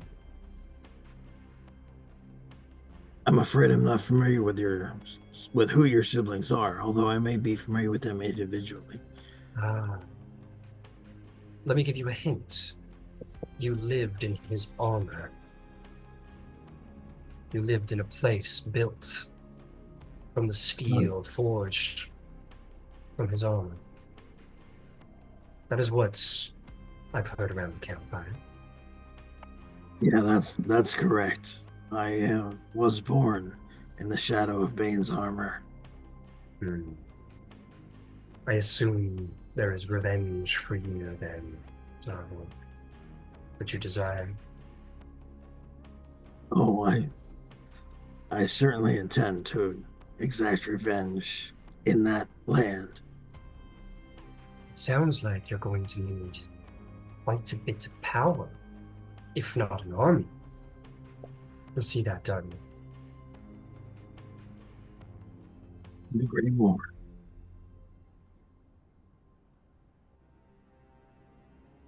You would have an army if you proved yourself worthy of it, Zarvolg. The drow may be hidden, may slink in shadows, but our warriors and our means are vast. Clearly, you are in the unknown wilds of Asira, and even there, I have found you. And that is just my spies and assassins. Imagine the armies I could bring to bear for the right champion. Make no answer now. Just think. There's much you want and much you seek, and there's much to be gained for both of us, I think. No? It does sound that way. Then I implore you, sleep, Zarvolg. Continue to make your way to the holy city. Continue to think. And what is to be gained? Personal power. The crown itself has powers yet to be unlocked. Armies, glory, heroism like none you have ever experienced. These are but just a couple of things I would wish to share with the right warrior, with a man worthy. When would you like to speak again? Well, I suppose whenever you think it's necessary, but my guess would be after we've settled ourselves in the holy city. I will come to you before the holy city. Once before the holy city. And I'll also put a little reminder of me. Well, I suppose you don't need one now. You bear it around your head. So if you ever want to talk, I'm around. Sleep well, Zarvolg. Thank you, Queen of Spiders. You fade into the dreaming. You sleep. You all achieve a long rest. And Zarvolg, as you awaken, you're not going to look quite the same as you did before. Oh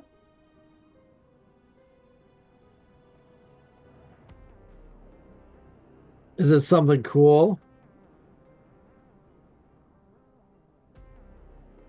I'll tell you in just a second.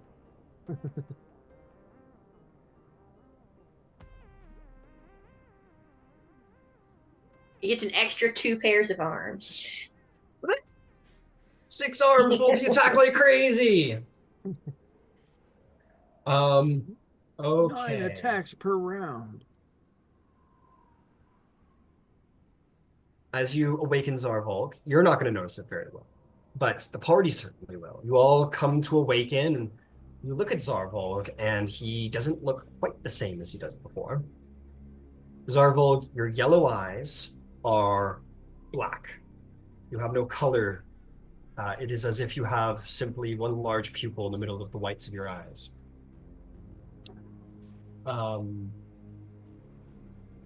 You will also have sharper fangs that come to almost like a needle-like point. They don't fall out of your lip or anything, but like when you smile, they're long now, needle-like. Your ears are also a little bit more almost like an elven point than a hobgoblin point. Oh, is my mangled one fixed? Yeah. I have a burnt mangled here. Did it get fixed? It's a good elf ear now?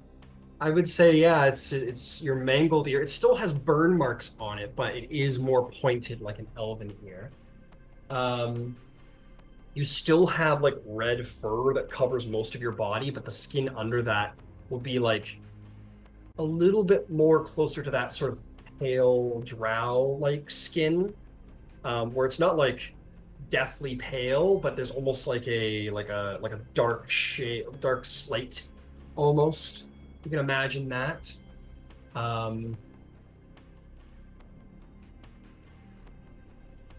Yeah, and that is sort of how your appearance changes as of now.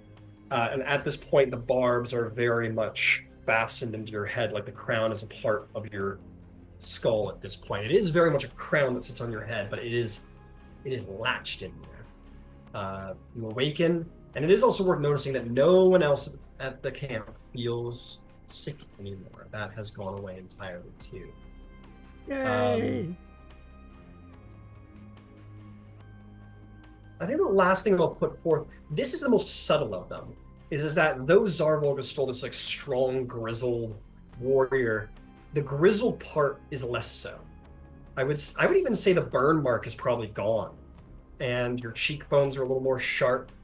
You have a little bit more of a gaunt cheek, and there is that grizzledness to Zarvolg has sort of been replaced almost by like a grace to his physique now. But the curve of his body is a little bit more, a little less rough. It's a little more, it's still strong, but a little more beautiful. So he essentially looks a little bit like a drow, like a hobgoblin who had a little drow somewhere in the bloodline, with just like black eyes. A snob goblin. A snob goblin, that's right.